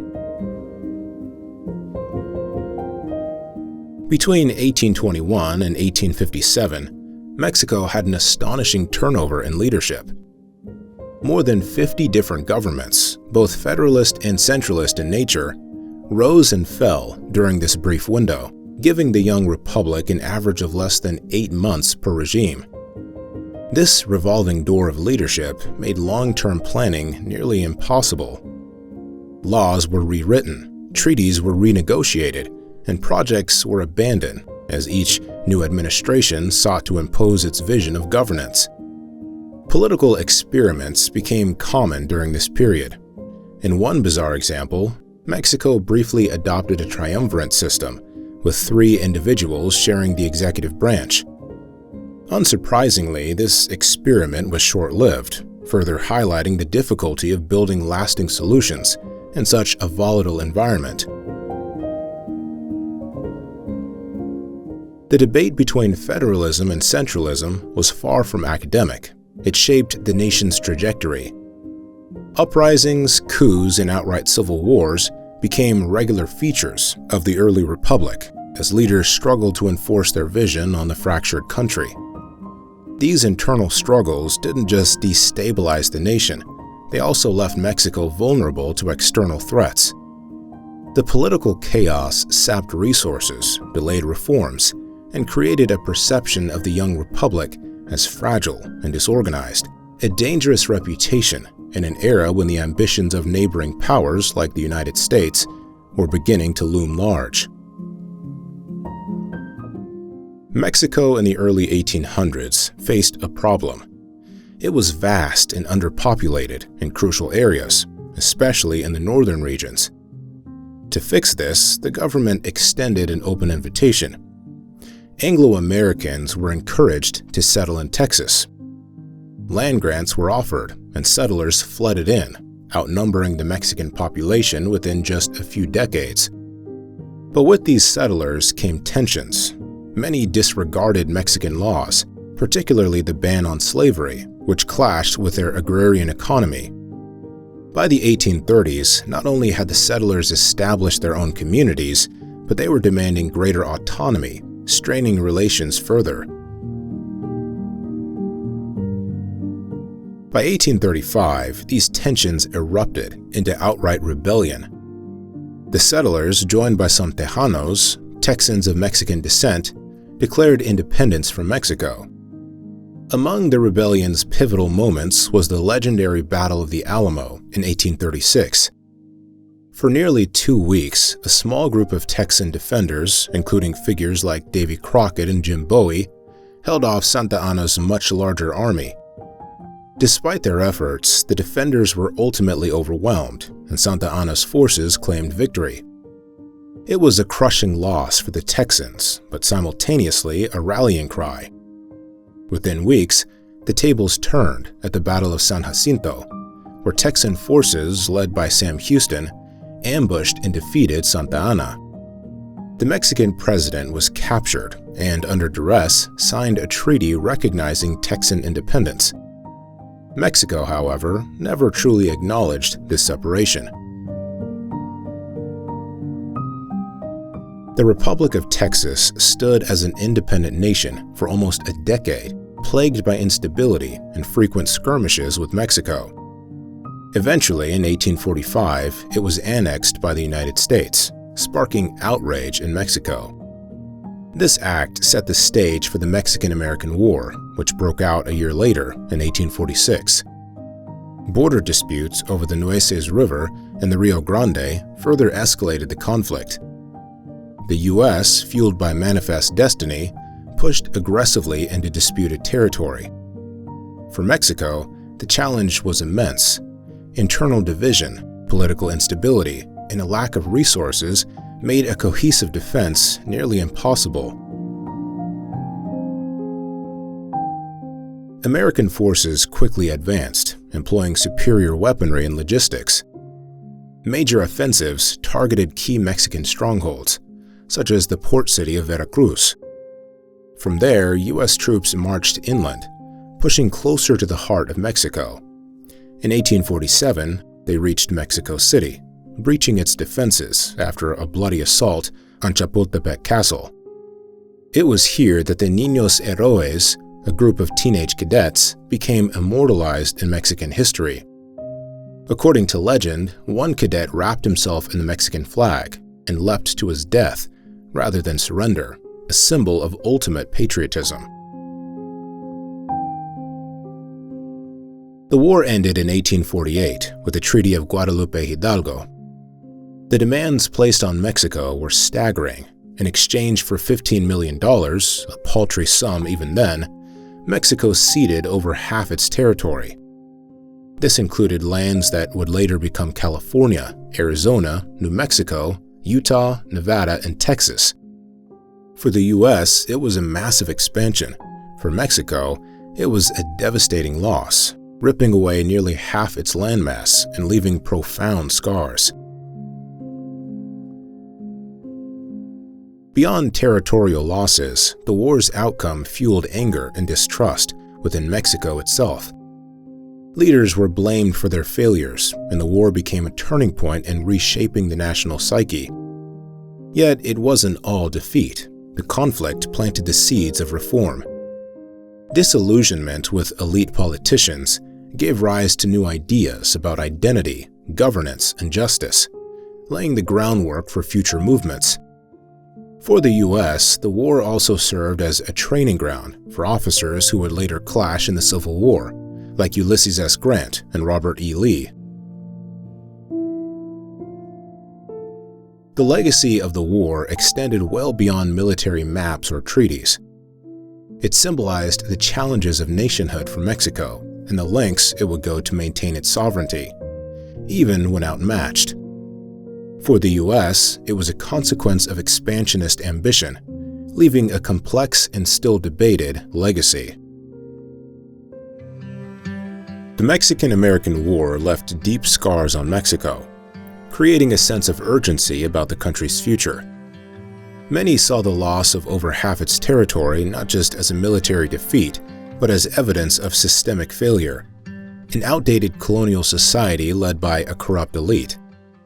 Out of this humiliation emerged a generation of liberal reformers seeking to reshape the nation. Their vision was ambitious, a modern Mexico that broke free from the institutions of colonial power and embraced equality, democracy, and progress. Leading this movement was Benito Juárez, a Zapotec from Oaxaca who became the face of this new era. His rise from humble beginnings to national leadership symbolized the potential for indigenous integration into the new republic, challenging the old social hierarchies. The 1850s marked the beginning of La Reforma, a series of changes designed to dismantle traditional power structures. The Catholic Church and the military had long controlled land, wealth, and authority, dominating both politics and daily life. The reformers, often influenced by Enlightenment ideals, believed that for Mexico to thrive, no institution could be above the law. The Ley Juárez struck one of the first major blows. It abolished special legal privileges for clergy and military officials, placing everyone under the same judicial system. This leveled a pillar of the traditional elite's power. The Ley Lerdo followed closely, targeting the church's vast landholdings. Thousands of acres owned by the church or communal indigenous villages were seized and redistributed, with the official aim of fostering private property and economic modernization. For many campesinos, though, this change only led to more exploitation, as wealthy landowners quickly bought up the lands. The culmination of La Reforma was the Constitution of 1857, which codified these reforms into law. This constitution established freedom of speech, guaranteed civil liberties, secular public education, and most controversially, a complete separation of church and state. For the reformers, it was proof of Mexico's transition into a modern democracy. But these radical changes alienated large sectors of society. Many indigenous people in rural communities, who saw the church not just as a spiritual guide but also as a protector of tradition, resisted. Similarly, conservatives and political clergy viewed these reforms as an attack on faith itself, and they fought back fiercely. This clash led directly to the Reform War, also known as the War of the 3 Years, a brutal civil conflict between the liberal government and the conservative forces.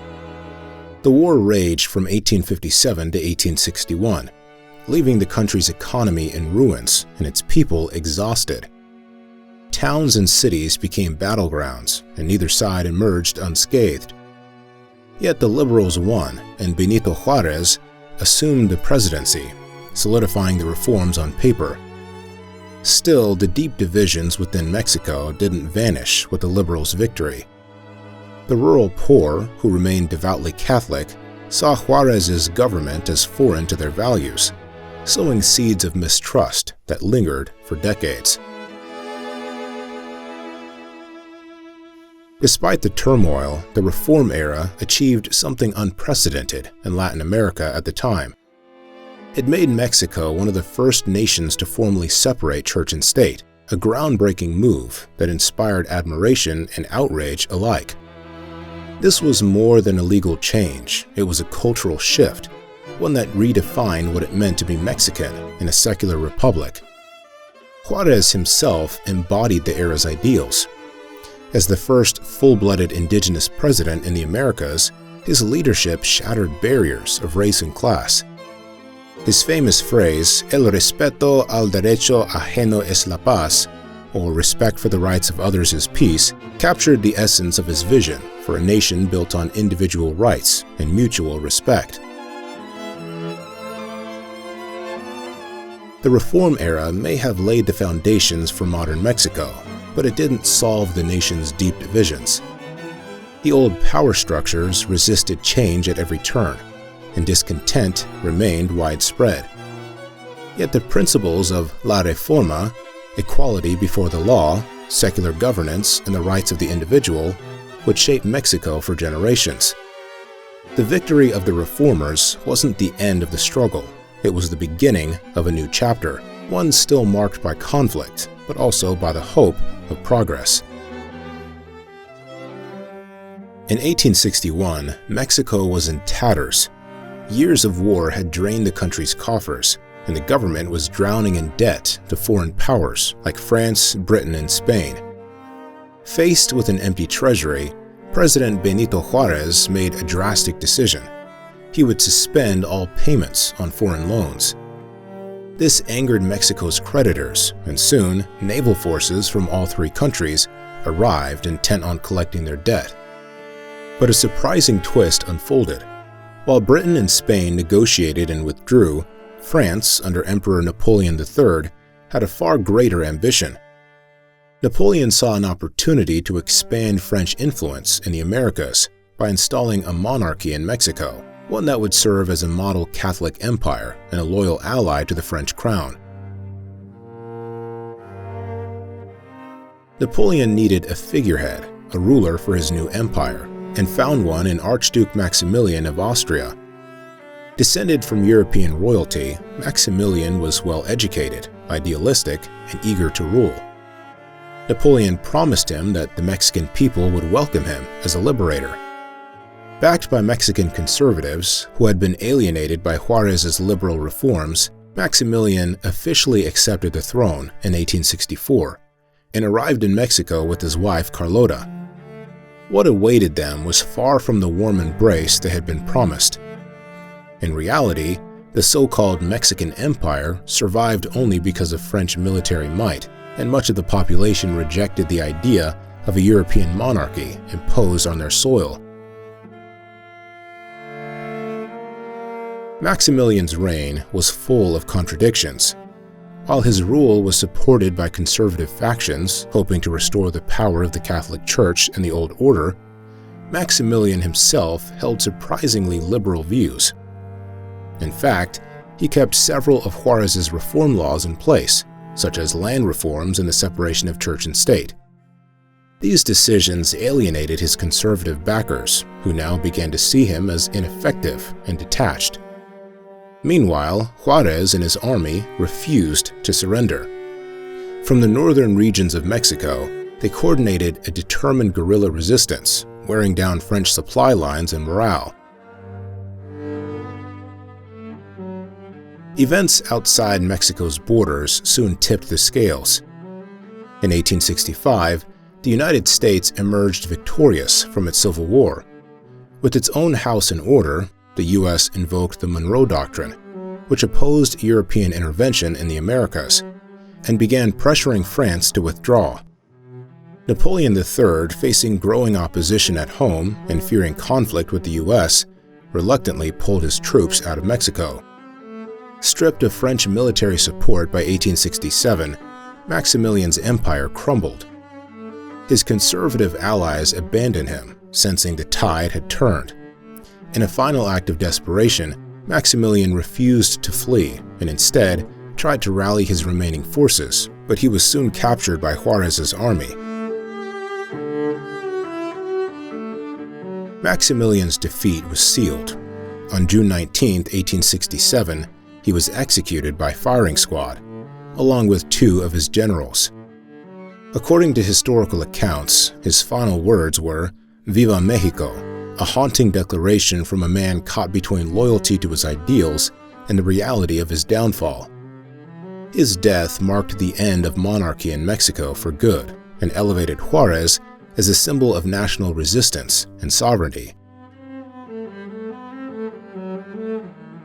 Interestingly, Maximilian did bring cultural influence despite his failure.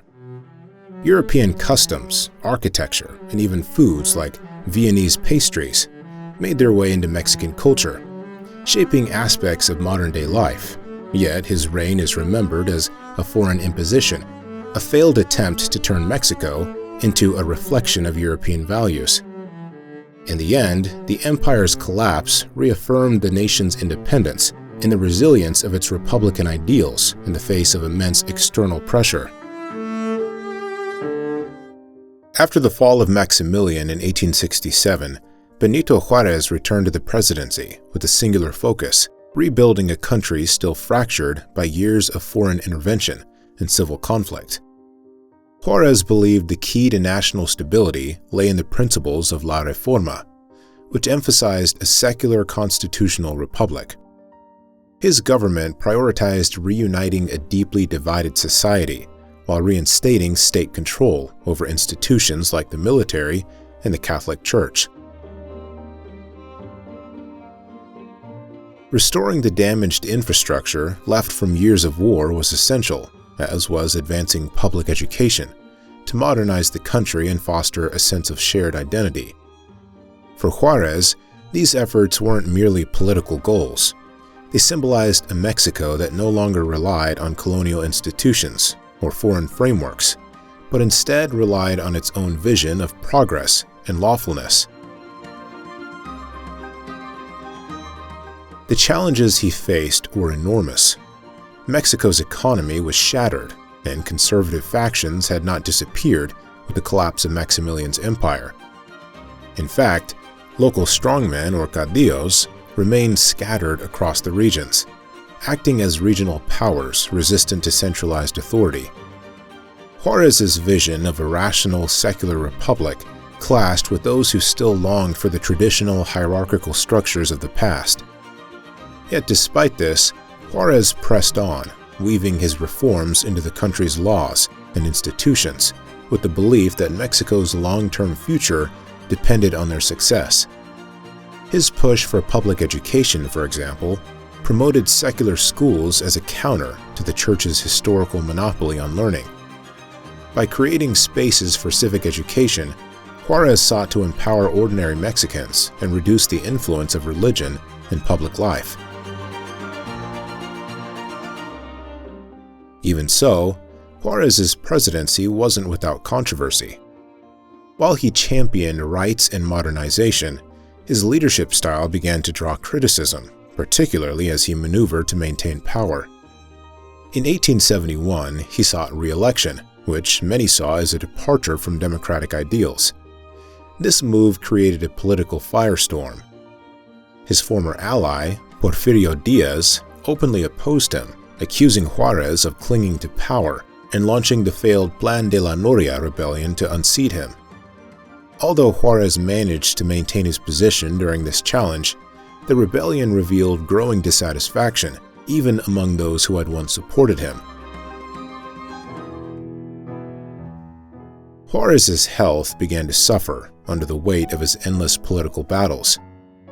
In 1872, at the height of his influence, but also surrounded by mounting criticism, Benito Juárez died in office from a heart attack. His passing marked the end of an era, but it also solidified his legacy as the architect of the modern Mexican state. By the time of his death, Juárez had laid the institutional foundations of a centralized secular government, although many of the divisions he sought to heal remained unsolved. The system he helped build would take decades to fully stabilize, though his work offered a framework that Mexico still draws upon today. Beyond Mexico's borders, Juárez's efforts didn't go unnoticed. His battle to modernize and democratize his country earned him the respect of figures like Abraham Lincoln and Giuseppe Garibaldi, who admired his determination to uphold Republican ideals. For a 19th century leader, particularly one of indigenous heritage, this global admiration was extraordinary. Juárez's personal story was equally compelling. Standing at just over 4 feet 6 inches tall, with Zapotec roots, he broke barriers in a society that had long marginalized indigenous people. Even during exile, he stayed committed to his principles, famously declaring, "Mexico has no need of emperors." It was a defiant statement that underscored his belief in self-determination and egalitarian governance. Juárez's era proved that democracy and indigenous leadership could coexist in Mexican politics. Yet as his reforms pushed the country forward, they also left unresolved tensions between modernization and tradition. These would come to a head in the years that followed, as Mexico entered a period dominated by Porfirio Díaz. That era, promising progress under the banner of stability, would once again put Juárez's ideals to the test. After Benito Juárez's death, the uncertainty of Mexico's leadership transitioned into a period of firm control under Porfirio Díaz. Beginning in 1876, Díaz seized power with a rallying cry of no re-election, a campaign meant to prevent long-term autocracy after decades of instability. Ironically, he would backtrack on this promise, holding onto the presidency for over 30 years, a period now known as Porfiriato. Through military alliances, political repression, and carefully controlled elections, Díaz maintained his grip on the country, ensuring a semblance of stability that masked the growing discontent underneath. Díaz was a pragmatist, and his leadership revolved around the principle of order and progress. Believing that political stability was essential for economic growth, he worked to modernize Mexico's infrastructure and economy. During the Porfiriato, foreign investment surged, with money flowing in from the United States, Britain, and France.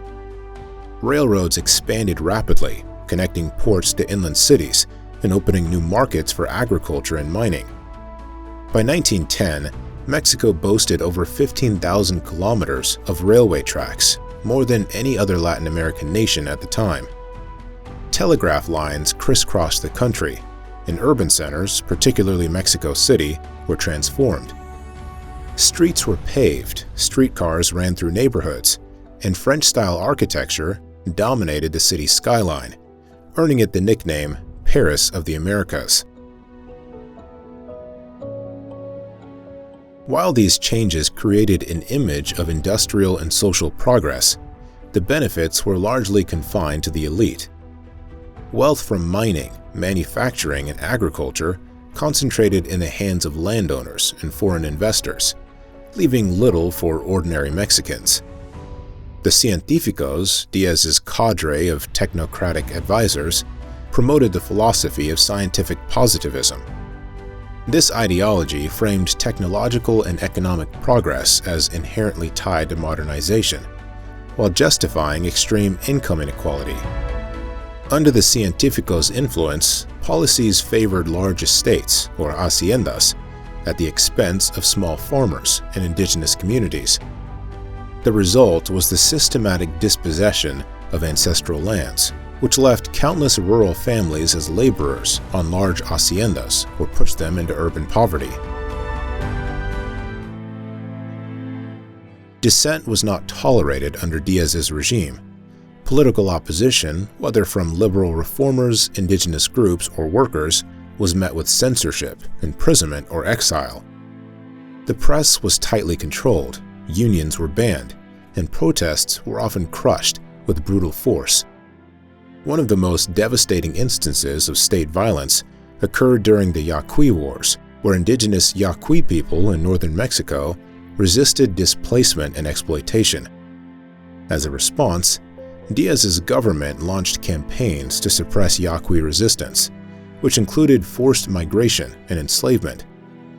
Entire families were uprooted, with many sent to work as indentured servants in tropical plantations far from their ancestral territories. Despite the authoritarian nature of his rule, Díaz cultivated an image of sophistication and cosmopolitan leadership. Lavish galas and gatherings modeled after European courts were routine. French fashion dominated the upper classes, and Mexican elites aligned themselves with European cultural standards. This contrasted sharply with the reality faced by most of the population, who had no access to this progress. By 1910, even though railroads connected much of the country, many rural Mexicans had never ridden on a train. Infrastructure symbolized development, but it remained out of reach for those who needed it most. Though the Porfiriato brought modernization, it also deepened the inequalities that had plagued Mexico since colonial times. Workers, indigenous groups, and the emerging middle class found themselves increasingly alienated by Díaz's policies, while the gap between rich and poor widened to unsustainable levels. This growing resentment laid the foundation for what was to come. By 1911, after decades of stability, the Porfiriato's promise of order finally collapsed under the weight of revolution. In 1910, the political system that had held Mexico tightly under the rule of Porfirio Díaz for over 3 decades faced a breaking point. Díaz's regime, while it brought industrial growth and modernization, came at a price: extreme inequality. Wealth was concentrated in the hands of landowners and foreign investors, while peasants and workers lived in worsening poverty. With elections plagued by fraud and dissent silenced, public frustration simmered. Enter Francisco I. Madero, an unlikely revolutionary. He came from a wealthy northern family, yet his ideas focused on democratic reform. Madero openly criticized Díaz's long rule and demanded free elections, triggering a chain of events that would ignite one of the longest and most transformative revolutions in modern history. The initial spark came when Díaz, confident in his control, announced he would allow a fair election in 1910. Many saw this as an opportunity for change, and Madero rose as a vocal alternative to the entrenched system. His campaign was groundbreaking.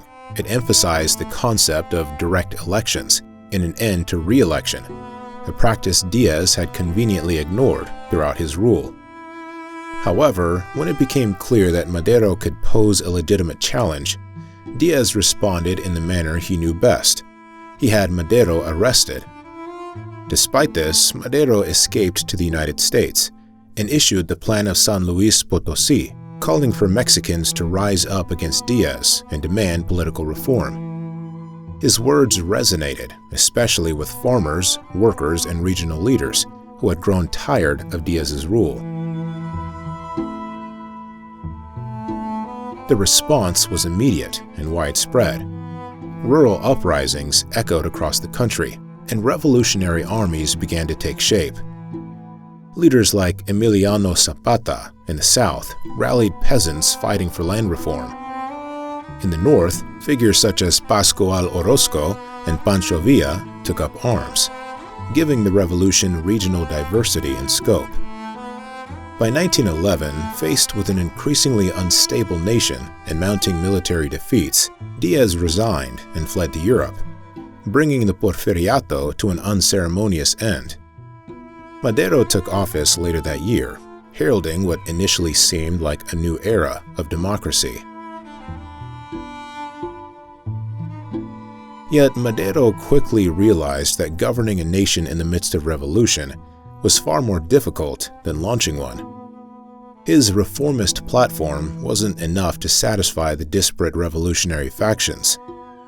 To conservatives, he appeared overly radical, threatening the privileges of landowners in the old order.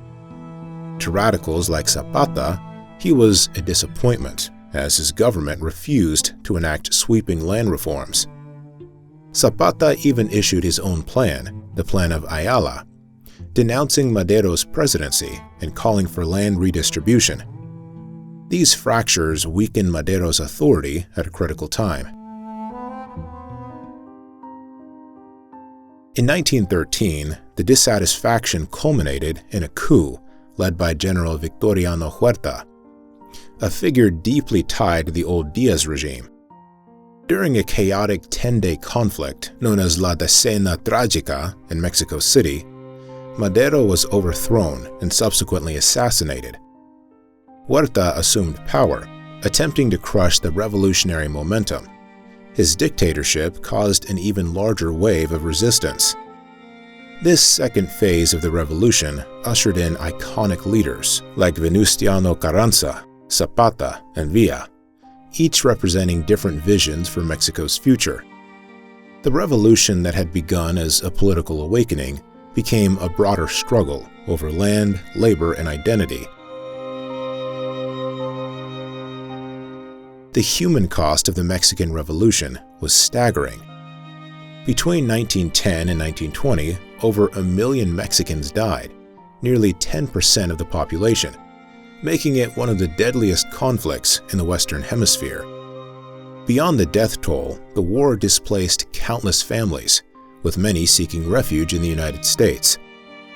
The revolution became more than a fight over political power. It touched every aspect of Mexican society. Farmers fought for communal land. Workers demanded fair wages and rights. Women stepped into revolutionary roles, becoming soldaderas, not only supporting armies but often joining the battles themselves.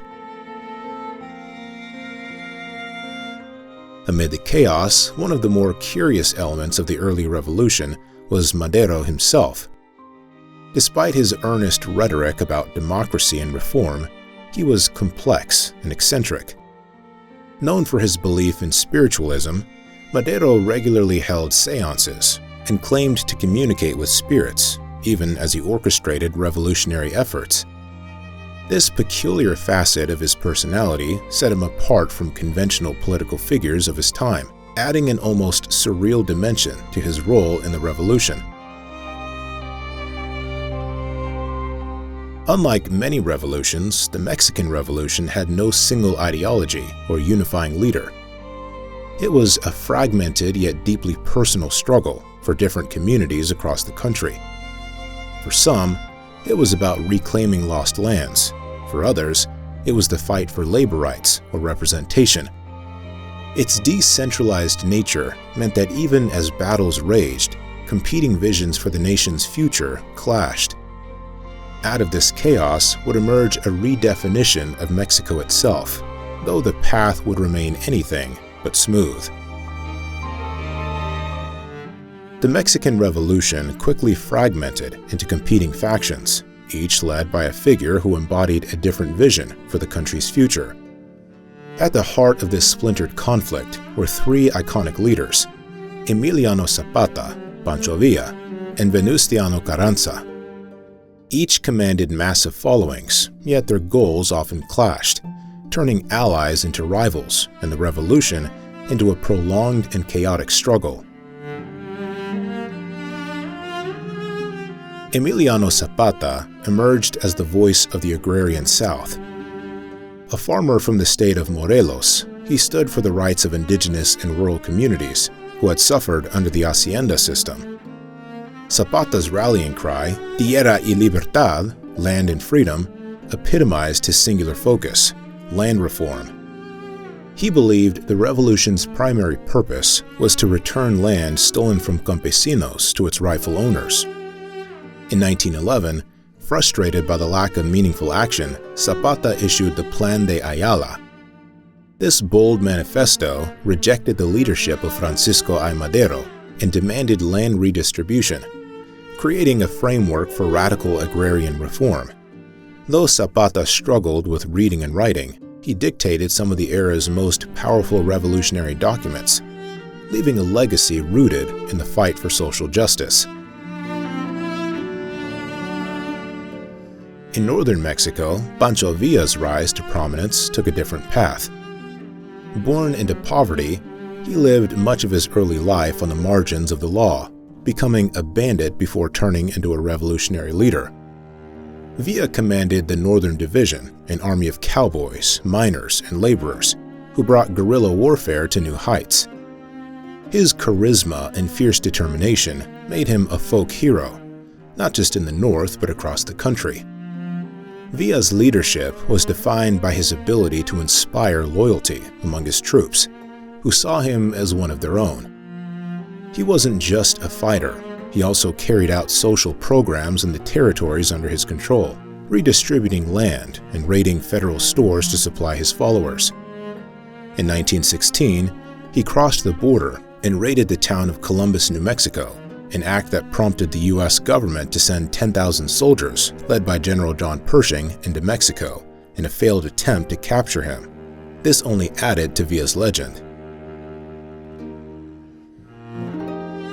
While Zapata and Villa represented populist and revolutionary ideals, Venustiano Carranza came to symbolize the constitutionalist movement. A wealthy landowner from Coahuila, Carranza fought not for sweeping social change but for the restoration of a republican government. He positioned himself as the figurehead of a more moderate revolution, emphasizing the need for political reform over radical redistribution of wealth or property. Carranza allied with Zapata and Villa initially to overthrow the Huerta dictatorship, but their alliance was short-lived. Once Huerta fell in 1914, Carranza turned on his former comrades, viewing their demands for land reform as threats to national unity and his own authority. By consolidating power and leveraging his influence, Carranza emerged as the dominant political figure of the later revolution. The rivalry between these leaders led to critical and bloody clashes. Zapata and Villa briefly aligned against Carranza, but their efforts to unite were undermined by deep differences in strategy and ideology. Carranza's forces proved the most organized, ultimately defeating both Zapata and Villa. In 1919, Zapata was assassinated after being lured into a meeting under false pretenses, an ambush that crushed the hopes of Southern revolutionaries. Villa, meanwhile, retired in 1920, under an agreement with Carranza's successor. Though he sought a quiet life, Villa could not escape his notoriety. In 1923, he was assassinated in an ambush, likely orchestrated by political enemies, who feared his potential return to power. Despite their violent ends, the visions of Zapata, Villa, and Carranza shaped modern Mexico in profound ways. Zapata's ideals influenced later land reforms, ensuring that Tierra y Libertad became a lasting revolutionary slogan. Villa's legacy burned brightest in Northern pride and his image as a champion of the working class. Carranza's constitutionalist program survived in the form of the 1917 Constitution, laying the legal foundation for a centralized modern state. Together, these figures embodied the diverse and often conflicting forces that define the Mexican Revolution. Their stories remind us that revolutionary change is seldom clean, but it forever reshapes the identities and aspirations of a nation. In 1917, as revolutionary battles still raged, Venustiano Carranza convened a constitutional convention in Querétaro. The result was the Constitution of 1917, a document that not only sought to bring peace to a country torn apart by years of conflict, but also addressed the root causes of the revolution. It was a groundbreaking declaration, embedding radical ideas into the framework of Mexican governance. Among its key provisions were guarantees of free secular education, workers' rights, and restrictions on the influence of the Catholic Church, making it one of the most progressive constitutions of its time. But at its core, it reflected the revolution's central themes: land, labor, and sovereignty. One of the most transformative articles was Article 27, which addressed the issue of land ownership, a cause championed by figures like Emiliano Zapata. It declared that all land and subsoil resources, including oil and minerals, were the nation's property, not private commodities. This provision enabled future governments to break up large estates and redistribute land to peasants, a key demand of revolutionary fighters. It also placed limits on foreign ownership of resources, signaling a move toward greater economic independence after years of foreign exploitation. Article 27 did not just rewrite property laws, it redefined Mexico's relationship with its land, establishing the groundwork for national control over its wealth. Equally significant was Article 123, which solidified the rights of workers. This section guaranteed an 8-hour workday, the right to strike, and protection against unjust dismissal. It was a legislative victory for laborers, many of whom had joined the revolution seeking relief from exploitative working conditions in mines, factories, and haciendas. These protections aimed to ensure that labor, a fundamental driving force of the revolution, would no longer be subjugated to unchecked industrial greed or landowner dominance. By enshrining these social rights, the Constitution of 1917 went beyond political governance. It became a blueprint for addressing economic inequalities. What set Mexico's constitution apart wasn't just its content, but its timing. It was the first constitution in the world to enshrine social rights, predating even Europe's Weimar Constitution, which came into effect in 1919. Its influence rippled outward, inspiring future reforms in other nations, including some aspects of Franklin D. Roosevelt's New Deal in the United States. Mexico, a country emerging from violent upheaval, had surprisingly positioned itself as a global trailblazer in social legislation. Yet, putting these revolutionary ideals into practice proved far more complicated. While Carranza had championed the Constitution, he hesitated to fully implement its most radical reforms. Land redistribution, for example, stalled under his administration, frustrating those who had fought for agrarian justice. His reluctance to fulfill these promises sparked unrest, and his presidency came to a dramatic end in 1920, when he was overthrown and killed in an uprising. The revolution's unfinished goals were left to his successors. Power then shifted to generals like Álvaro Obregón, who took a more pragmatic approach. Obregón's government began implementing parts of the Constitution, particularly land reform and education. Under the stewardship of José Vasconcelos, Mexico's Ministry of Education launched literacy campaigns and built schools in rural areas, bringing secular education to spaces long dominated by the church. These efforts sought to unify a fragmented nation and help redefine Mexican identity. Remarkably, the Constitution of 1917 remains in effect today, making it one of the longest-standing constitutions in the world, though it has been amended repeatedly to reflect modern realities. This durability speaks to its foundational role in shaping modern Mexico, even as the country has evolved over the last century.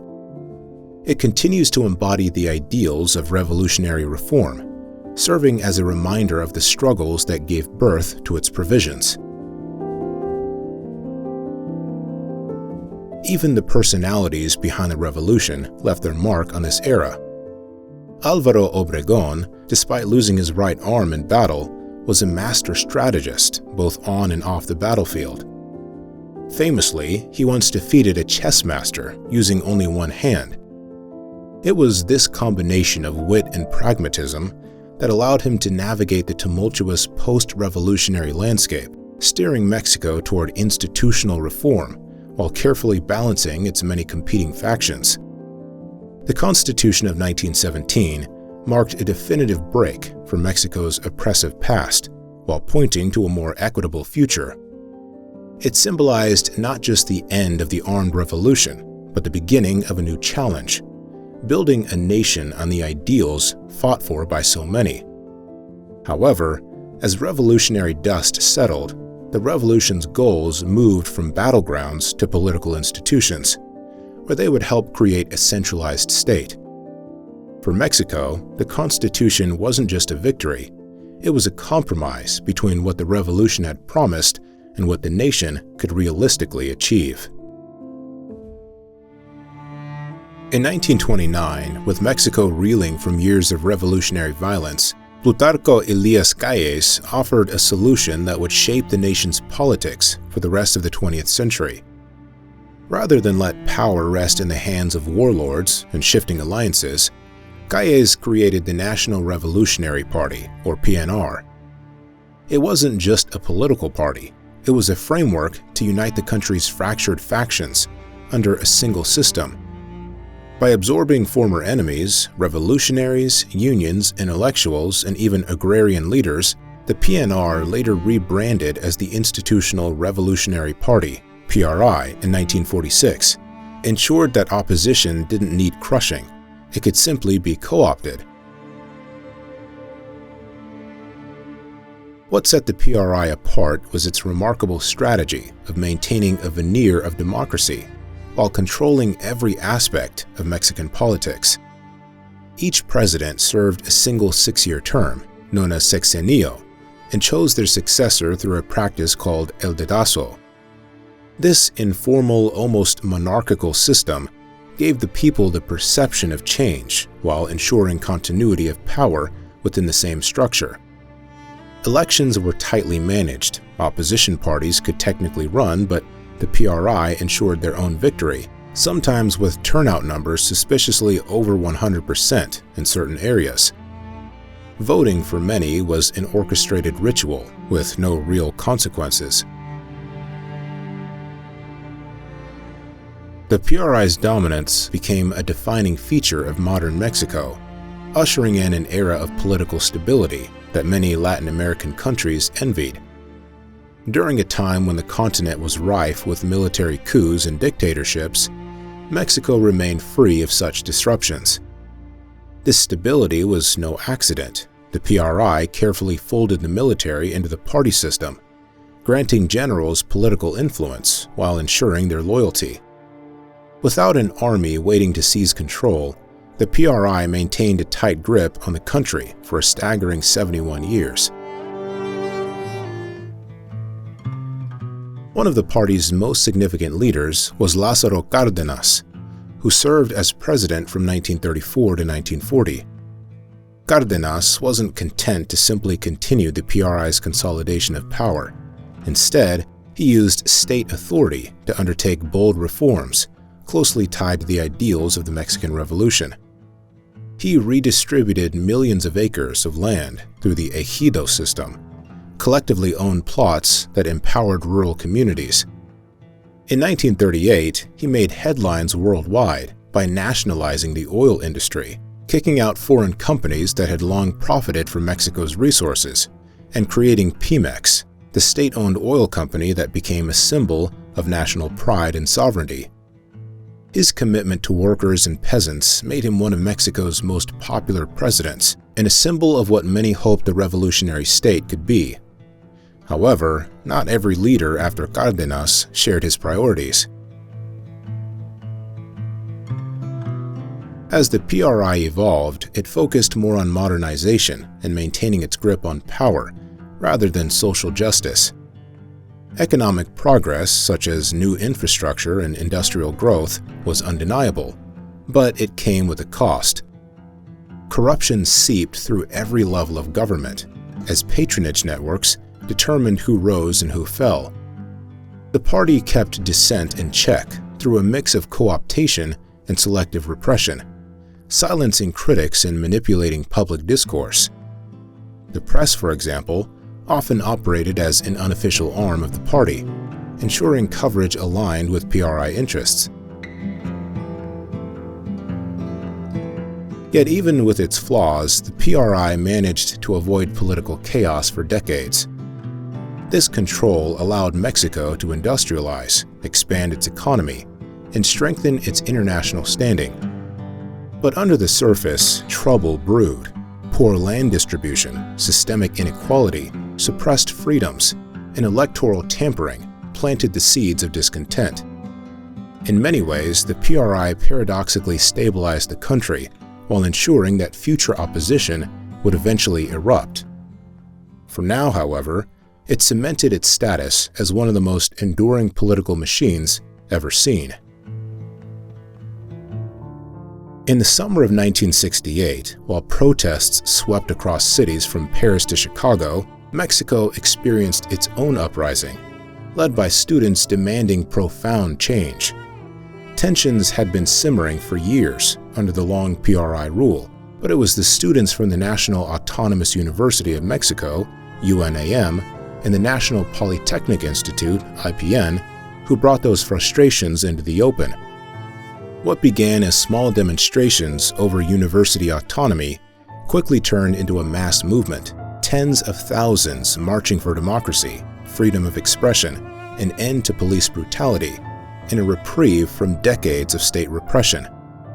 These weren't just isolated demands. This was a direct challenge to the PRI's iron grip on every aspect of Mexican society. The timing was crucial. Mexico was weeks away from hosting the 1968 Summer Olympics, the first ever held in Latin America. The government wanted to showcase progress and modernity, using the Games to cement its image on the global stage. Yet, while stadiums gleamed with the promise of a new era, in the streets, that same government made it clear there was no room for dissent. Protests and marches were met with swift, sometimes violent crackdowns. Police and military forces regularly dispersed crowds with tear gas and batons, inflaming the anger of young activists. The government portrayed the protesters as troublemakers or instigators, hoping to delegitimize their cause, but the movement only grew. All of this came to a head on October 2nd, just 10 days before the Olympics were set to open. Thousands of students, families, and supporters gathered in Tlatelolco Plaza, near Mexico City's iconic Aztec ruins, for a peaceful rally. The square had become a symbol of resistance, a place where voices could rise safely without fear. But that evening, it turned into a sight of horror. Government forces, including snipers strategically positioned on buildings, opened fire on the gathered crowd. Chaos broke out as people ran for their lives, blood staining the plaza's central courtyard. Hundreds were killed, though an exact number was never confirmed. Many others were wounded, arrested, or simply disappeared. In the days that followed, the PRI denied everything, claiming it was provocateurs who caused the violence. For years, they stuck to that narrative, erasing survivors' testimonies while families searched in vain for missing loved ones. Decades later, declassified documents revealed that the attack was premeditated. Military records described coordinated efforts to neutralize the movement and silence dissent before the Olympics began.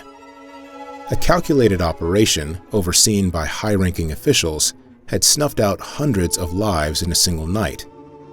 Despite this brutality, the massacre didn't achieve the government's goal of burying the student movement. If anything, it gave it lasting power. The Tlatelolco massacre shattered the illusion of a benevolent PRI, a government that promised stability but maintained it through unyielding repression. Activists, journalists, and human rights advocates all cite October 2, 1968 as their awakening, a date etched into the nation's collective memory. To this day, the massacre remains a symbol of state violence and resistance in Mexico's political culture.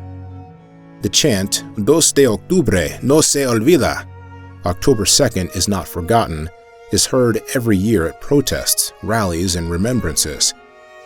It echoes as a solemn promise that what happened in Tlatelolco will never be erased, no matter how much power tries to rewrite history. In the aftermath, growing disillusionment with the regime planted early seeds of movements that would later challenge the PRI's dominance. 1968 was more than a year of tragedy. It was a turning point in Mexico's civil society, forcing the nation to confront the cost of authoritarianism. Though the PRI stayed in power for decades more, the foundational cracks formed in that one violent night. The world may have seen Mexico's shining Olympic spectacle, but at home, the shadow of that plaza loomed large. By the 1980s, Mexico faced a severe economic crisis. After decades of state-led development policies, the country was drowning under skyrocketing inflation, massive foreign debt, and plunging oil revenues. The ruling PRI had long relied on government control to sustain the economy, but now that very system was collapsing.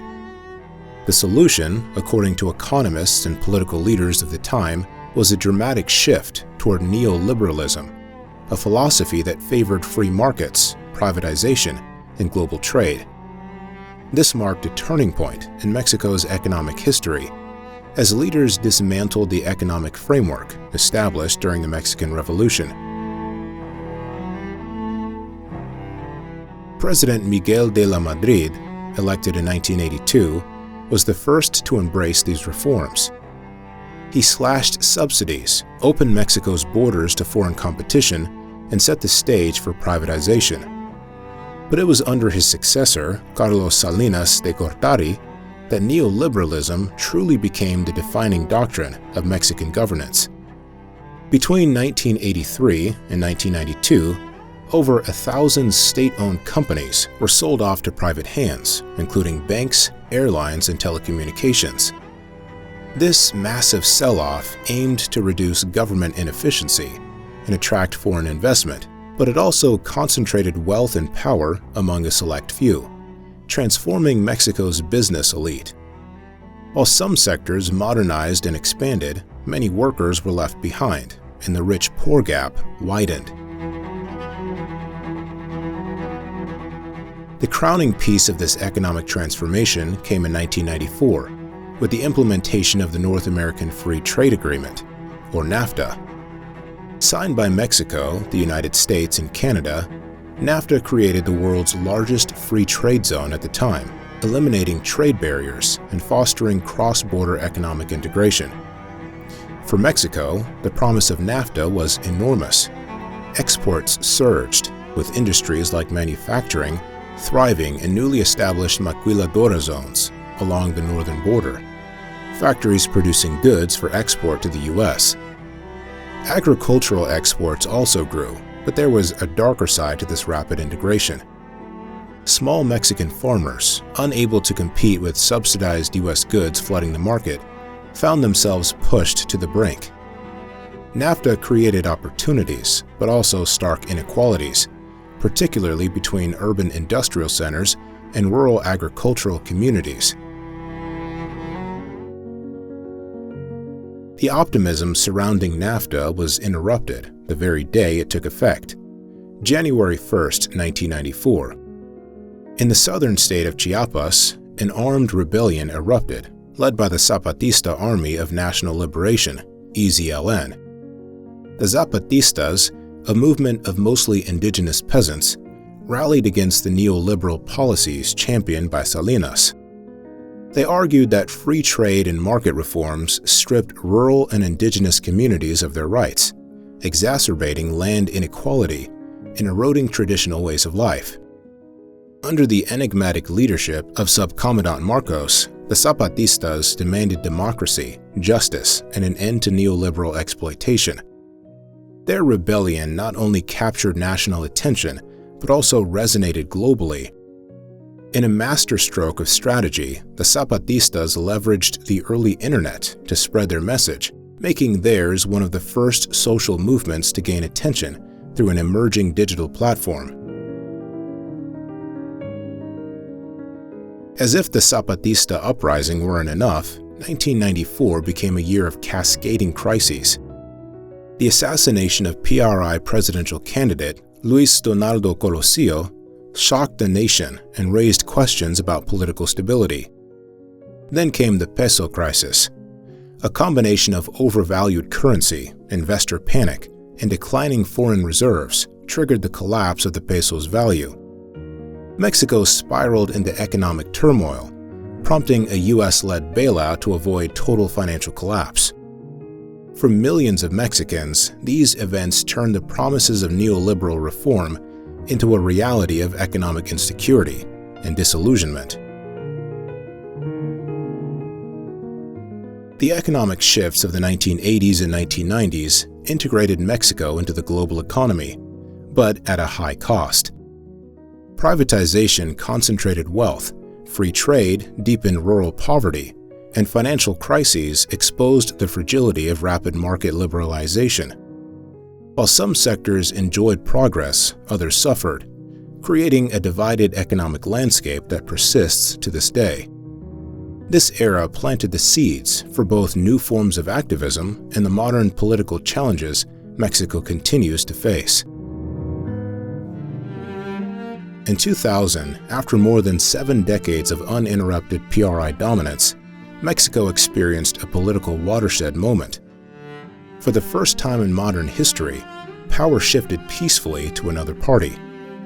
Vicente Fox, representing the National Action Party, PAN, won the presidency, symbolizing the nation's transition to a multi-party democracy. This was supposed to be an era of transparency, reform, and liberation from decades of heavy-handed rule. Yet, while the political system opened up, challenges lurking beneath the surface remained unresolved. Among those challenges, the growing power of drug cartels loomed the largest. By the mid-2000s, cartels no longer operated in shadows. They had transformed into powerful parallel states in some regions. Groups like the Sinaloa cartel and Los Zetas amassed enormous wealth through trafficking operations, leveraging corruption and violence to control vast areas of territory. Officials, local police, and even governors became entangled in their web, either willingly or under duress. Towns and communities saw once public institutions undermined or outright overrun. For many Mexicans, these cartels didn't just smuggle drugs, they dominated the economy, influenced local politics, and controlled the streets in ways the central government couldn't. In 2006, this crisis escalated dramatically when President Felipe Calderón launched a full-scale military campaign against organized crime. Promising to restore order, Calderón deployed tens of thousands of troops nationwide to take on the cartels head-on. Instead of resolving the issue, however, this war on drugs unleashed a spiral of violence that persists to this day. Cartels fragmented under pressure and fought viciously among themselves for control, while clashes with security forces caused heavy casualties. This fragmented conflict spread across Mexico, reaching cities, rural towns, and even tourist areas. By now, the toll is staggering. More than 300,000 people have died, tens of thousands remain missing, and countless families are caught in the crossfire. Worse, the state itself has often added to the chaos. Corruption, impunity, and weak rule of law have undermined security efforts. Perhaps the most haunting example of this occurred in 2014, when 43 students from the Ayotzinapa Rural Teachers College disappeared in Iguala, Guerrero. Evidence suggested police collusion with organized crime in their abduction, a chilling reminder of how deeply these networks penetrated public institutions. The government's response, a murky investigation riddled with contradictions and delays, sparked outrage across the country. The students became a symbol of the government's failure to protect its people, and their fate remains unresolved, fueling protests and outrage to this day. In 2018, a new figure rose to power, offering a different kind of promise. Andrés Manuel López Obrador, or AMLO, won the presidency by a landslide. He campaigned as an anti-corruption reformer who would abandon the militarized approach to the drug war, rebuild public trust, and address long-standing social inequalities. Upon entering office, López Obrador increased social spending, launched new infrastructure projects, and promised to tackle violence with a strategy he described as hugs, not bullets. However, years into his term, critics have accused his administration of centralizing power and failing to meaningfully curb cartel violence, which continues to destabilize entire regions. The lofty campaign promises have yet to bear substantial results, and Mexico's systemic challenges remain daunting. Today, Mexico faces a triple burden, confronting the relentless power of organized crime, safeguarding its democratic institutions from corruption and authoritarian tendencies, and fostering economic growth that benefits all its citizens. These problems are further complicated by the country's close relationship with the United States, particularly regarding migration, trade, and security. Some cartels now wield economic power, rivaling multinational corporations, and in some areas function as informal local governments, outpacing the state in providing basic services. Yet even in the face of this crisis, Mexico is far from defined solely by its struggles. In many ways, the resilience displayed by its people has become a cornerstone of its identity. Feminist movements have mobilized against systemic violence. Indigenous groups continue the fight for cultural and territorial rights, and a new wave of digital journalists challenge state and cartel censorship alike. Art, activism, and resistance have flourished, despite efforts to silence them. Mexico's story in the 21st century is still unfolding, but it continues to be shaped by those who refuse to give up the fight for justice, equality, and a better future. Mexico's history is one of resilience and reinvention, shaped by ancient civilizations, colonial legacies, revolution, and reform. Its culture endures, evolving with each challenge. The past isn't just history, it's alive in the present. What will Mexico's next chapter be? Subscribe to explore more stories that shaped the nation and where it's headed next.